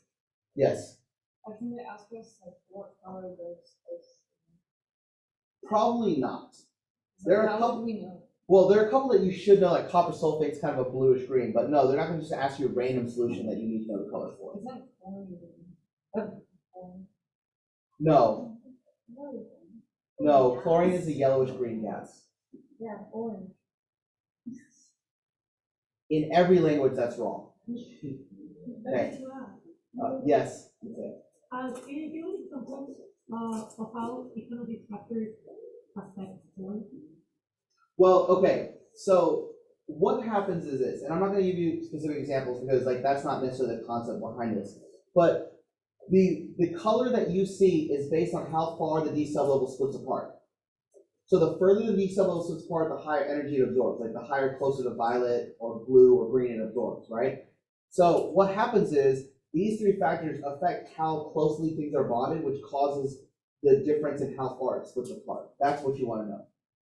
So you're not going to be saying, okay, why is Fe3+ this color and why is Fe2+ this color? No. You're going to understand that really color derives from the split in D sublevel, and Fe3+ happens to have a wider split than Fe2+, which means it absorbs a higher energy. That's why you see Fe3 plus is a reddish compound. How do we know, which compounds have like a high? Well, you want to talk about attraction. So the higher oxidation number usually causes a greater split because it's pulling the ligands closer. So you don't need to necessarily explain how all these things work. You just need to understand that the color changed because of the D-split suborbital and how far they're apart. But these are the three factors. So they might ask you, state the three factors that affect the color of a complex ion. And you would say these three things. Yes, Efron. Can you like explain what you were saying earlier that it doesn't fit like compared to like the normal? Right. So like when we talked about hydrogen emission spectrum, like how it gives off those lines of light, that's because you're giving it so much energy that the electrons are jumping up and then jumping back down to an energy level 2 and then releasing that energy. Okay. This is not that case. You're just shining normal light on it, and just like your clothes or just like any other object, they absorb certain frequencies of light and they reflect others. That's what you see.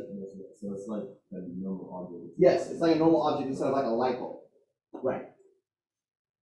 Okay. Does that answer your question, Evan, about color complexes? Okay. Let's talk buffers. Well, I don't know. Let's do Born-Haber cycle quickly. Buffers and then formal charge. Okay. Okay. Oh, nitration of benzene too. Okay. We'll get it all done. Okay. Well, I think that's the most important. Okay. Yeah, that's probably fair. Because that one does show up like almost every year. Yes. Okay. We'll do that first. If we need to wait on formal charge, then I can wait on that. So topic 20, nitration of benzene. Okay. And then subsequently, the reduction of phenylamine. Okay, so those two are tied hand in hand. Okay, so remember, benzene does not undergo electrophilic addition, it undergoes electrophilic substitution. And the reaction you need to know is that these acids, these strong concentrated acids, react to form this, and this. And this is what you care about to start the reaction.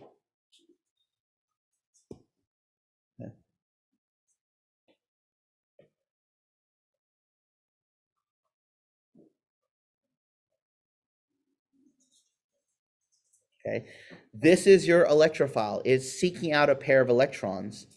And be very careful about how you draw these arrows, because if you don't draw these arrows correctly, you will lose credit for it. The arrow goes from the lone pair or the bonding pair toward the atom that it is bonding with. So the first step is the benzene breaks its resonance structure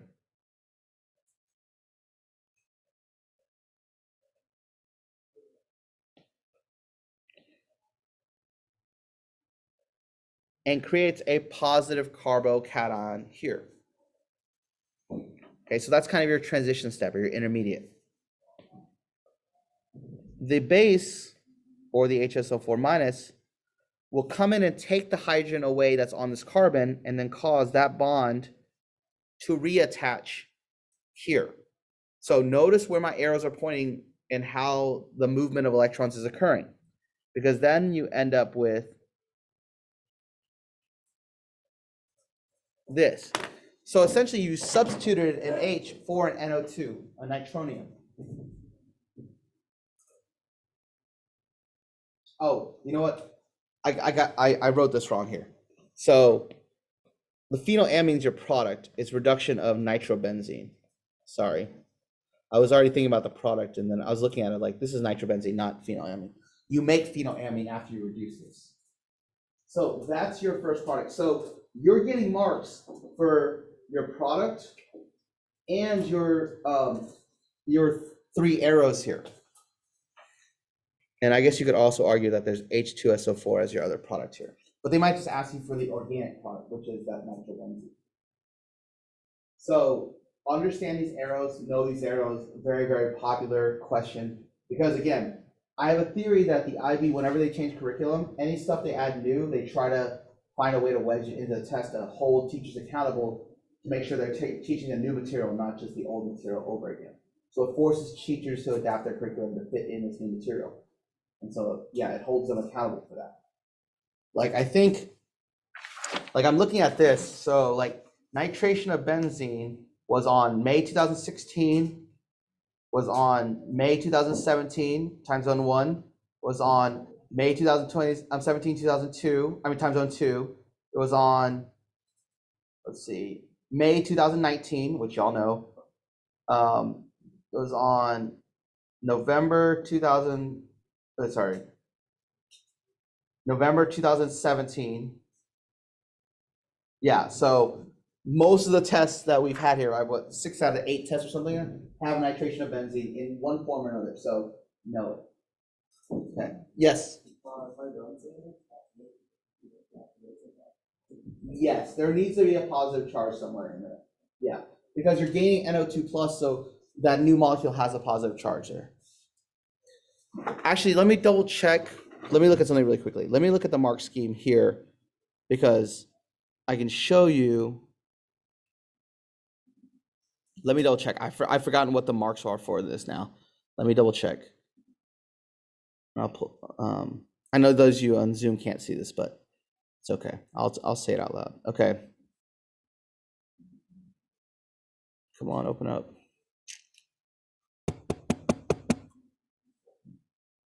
Okay.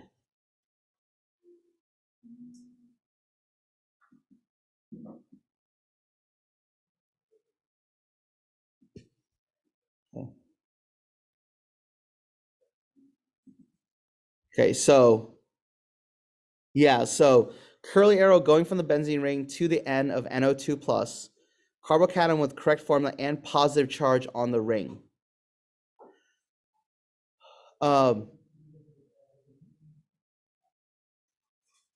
It says accept calculate structures, which is what we're drawing here with the double bonds. You're allowed to do that. So first arrow must start on the double bond. That's true. So yeah, then so you need to have that positive charge on there. Yes, Aiden. Because it says the one mark is carbocation with correct formula and positive charge on the ring, which would be that. So yes. Now it says both, it says H plus, but oh, they said except H2SO4 if HSO4 minus is used in M3, which is what we did. So that's fine. I was gonna say like they have to accept H2SO4. So in this problem, they asked for both products, so you'd have to write H2SO4 as the other product. Okay. Now, the reduction of that is a little bit simpler. You don't need to draw any mechanisms. It's just you have to know reagents. Oops.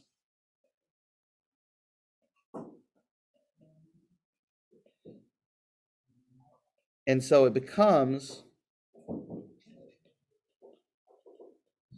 phenylamine in 2 steps. 1, tin and HCl gets rid of the oxygen, and 2, NaOH gets rid of the additional hydrogens that you added too many hydrogens, you had to take one off.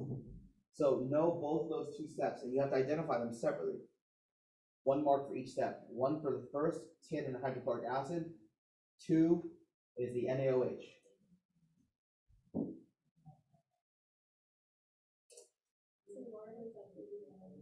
Because there are 2 separate steps here. So you first have to flush it with tin and hydrochloric acid. Then after make that product, you have to then flush it with NaOH to get the final product. So there are 2 separate steps in this. No. You just have to know that these 2 steps make that product. I know in class I kind of drew the intermediate, but I don't think that's super important for understanding this.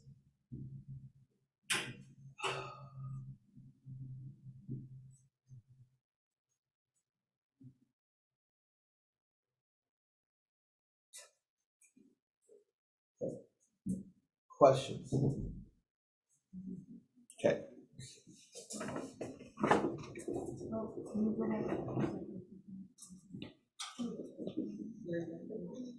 Okay. So with this, okay, next thing that we're going to talk about.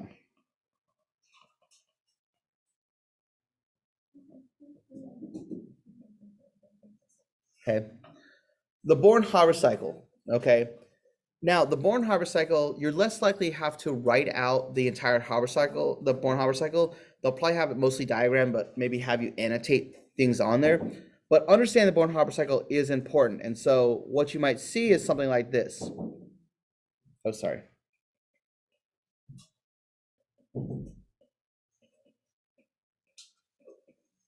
Okay. And this is an enthalpy of formation. Okay. So the energy change when Na reacts with O2, so solid Na reacts with O2 to form Na2O solid, is your enthalpy of formation. Now, to form Na2O solid, you need to start with 2 Na gas plus O2 minus gas. Okay. And what does that represent going from gaseous ions into solid ionic lattice?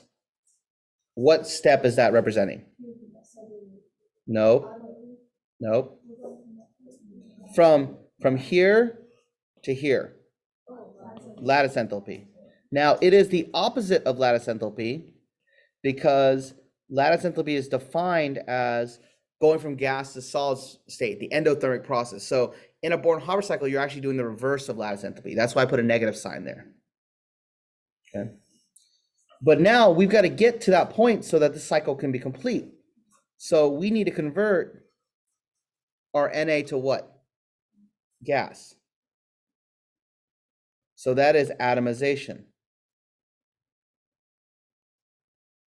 But it is 2 times atomization because you have 2 moles of Na. And the value they give you for atomization is per mole. Yes, Chloe? I'm just doing it for these notes right here. They'll probably write it as delta H atomization. I'm just kind of labeling it here. Now, what does Na gas then have to do? Becomes a plus charge. And what reaction is that? Ionization energy.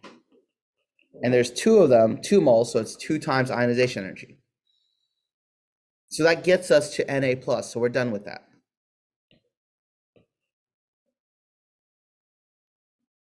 What do we have to do to go, what do we have to do O2? Change it to O, okay? You can think of this as either half bond enthalpy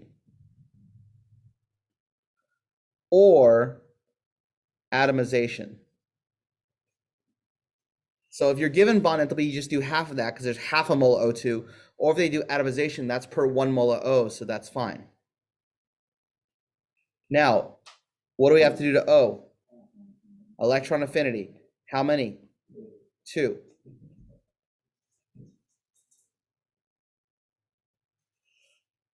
That allows you to get to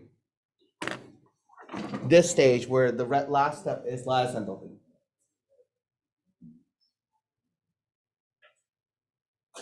So if you add all these values up, including negative lattice enthalpy, it should equal delta HF. Yes, add them.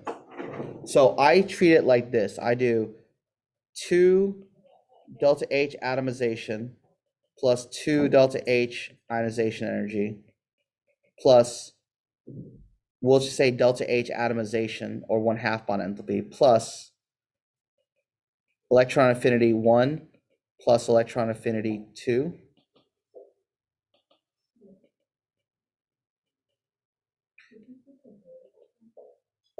minus, oh, is it? Thank you, Chloe. Minus lattice enthalpy is equal to HF. So all the arrows combined together should equal your delta HF overall. That's the intent of an energy cycle.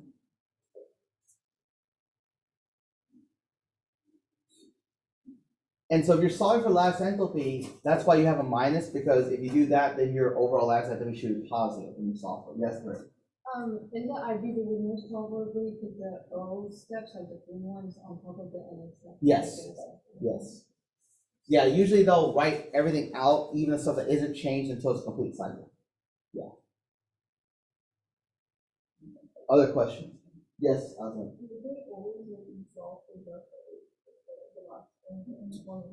No, sometimes you're given formation.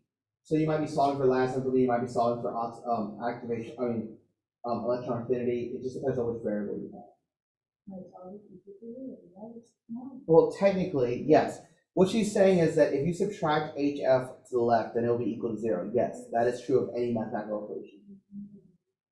No, but so like I can imagine it, because then I just have to put whatever is unknown on the other side of the If that works for you, go for it.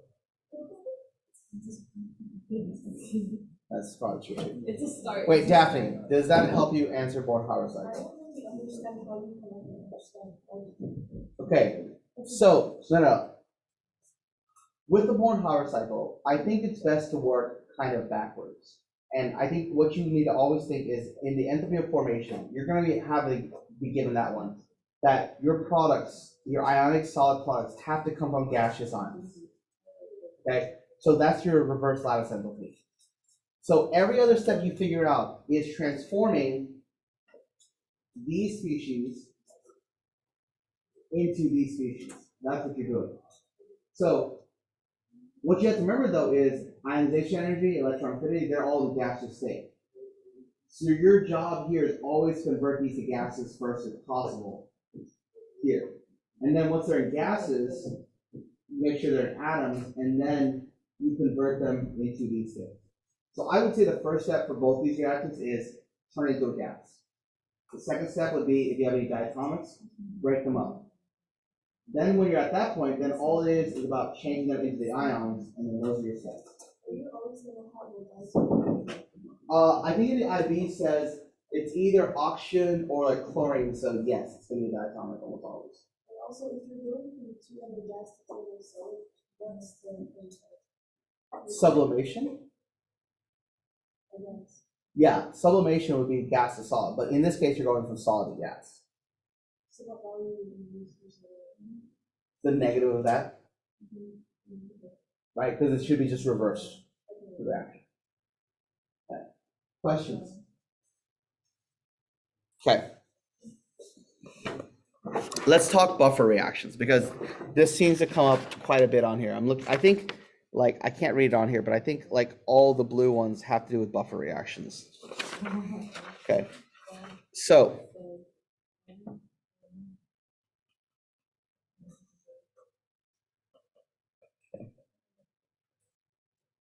okay.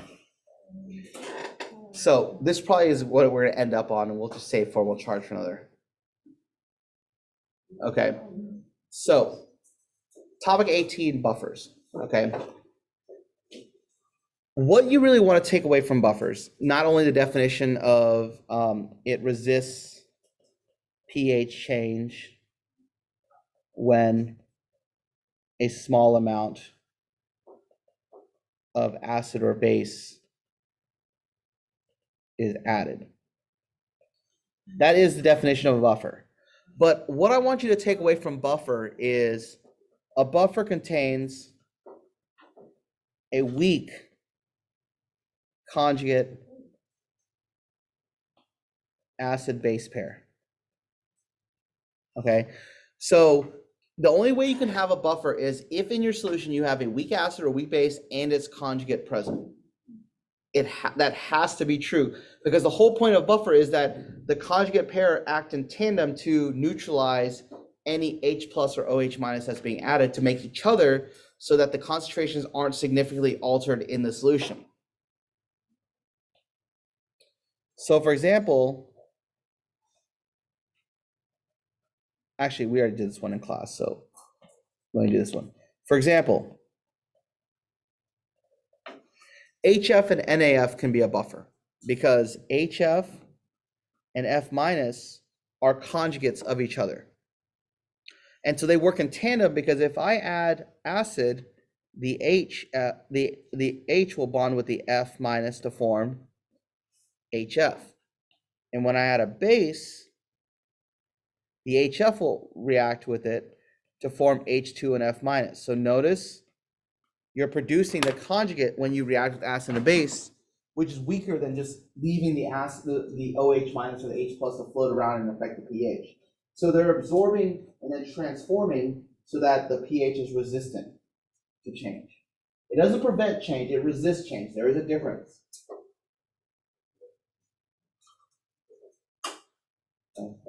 So these two reactions are what we know as buffer actions. So these are the two reactions you would say in a buffer to differentiate, to show how they act as a buffer. Now, making buffers is a little bit trickier because, okay, no, it's recording still. I just want to make sure I was recording. Okay. So making buffers is a little bit trickier. Okay, and this might be something that they ask on the multiple choice. Okay. For making buffers, you can have a weak acid or base plus its conjugate salt. Meaning that an ionic compound with the conjugate acid or base attached to it. So like HF and NaF, NH3 and NH4Cl, you know, HNO2 and KNO2. So the conjugate of the weak part is the easiest way to make a buffer. The harder way is to add a strong acid or base to make the salt. So if I have HF and I react it with some NaOH, the reaction makes some salt as a product. So I could generate a buffer that way. But what do I have to be careful about if I'm adding a strong base into a weak acid to make a buffer? And it's not too much. Because you have to add less base or less strong acid so that you still have some of this left over. And the tricky part is the number itself could be less, but it could still not be, because remember, it's a mole-to-mole ratio thing.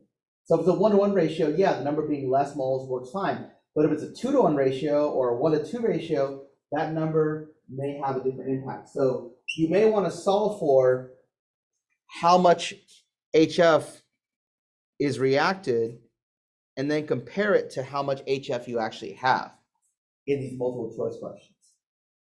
So let's say you had 0.2 moles of NaOH and that reacted, and you have 0.3 moles of HF. Well, you have more HF than NaOH, that's fine because it's a 1-to-1 ratio. But if it were H2S, if it were like, I don't know, H2SO3, which is a weak acid, you need twice as much NaOH to neutralize that. So you could have almost twice as much NaOH and still make a buffer. So you have to be careful about that. But adding a strong acid to a base to make the salt. And you can just kind of multiply molarities times volumes. You don't need to convert the volumes to decimeters cubed because you're just looking at proportions here. You're not looking at exact numbers.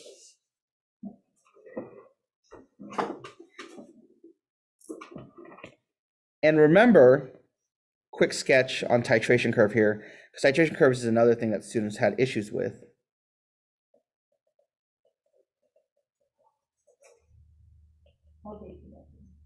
Not too big. Okay.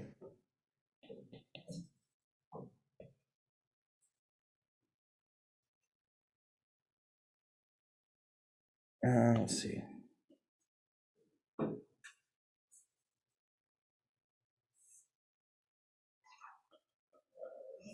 Okay. Let's see.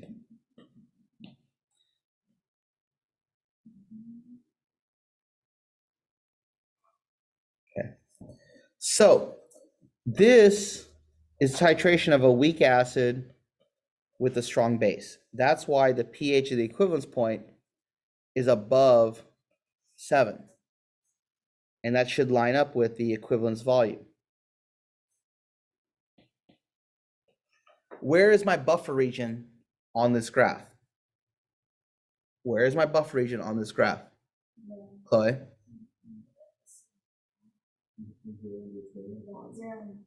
This section right here. Okay. So that's when you've neutralized some of the weak acid and created a buffer, and that's why it resists pH change there, and then eventually you break the buffer by adding too much base, and then it goes up very quickly. Sure. So in this region I've highlighted, what happens is the weak acid you start with starts getting neutralized. And when it gets neutralized, it makes some of the salt, the conjugate salt. So now you have a buffer. You have some weak acid and its conjugate salt working in tandem to minimize or resist the pH change. But eventually you add so much base that you have no more weak acid left, and so then it just changes. There's nothing to resist it anymore. And also,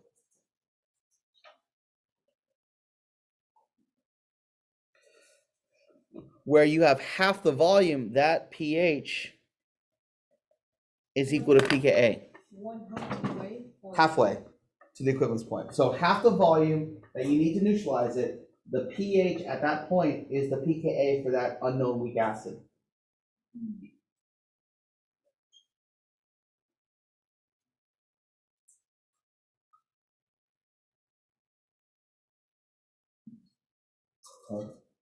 So yeah, titration curves is the other aspect of topic 18 that shows up a lot. Predicting salts, probably predicting pH of salts is also kind of useful. Remember, a weak acid and a strong base makes a basic salt, which means a basic equivalence point. A strong acid and a weak base makes an acidic salt, which means an acidic equivalence point. So the type of salt you get is also the type of equivalence point you get as well. If you have a strong acid and strong base, they neutralize, pH of 7 for the equivalence point. But that would be kind of the last thing that you talk about here.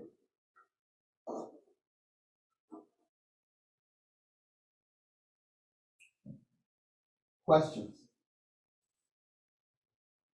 Okay.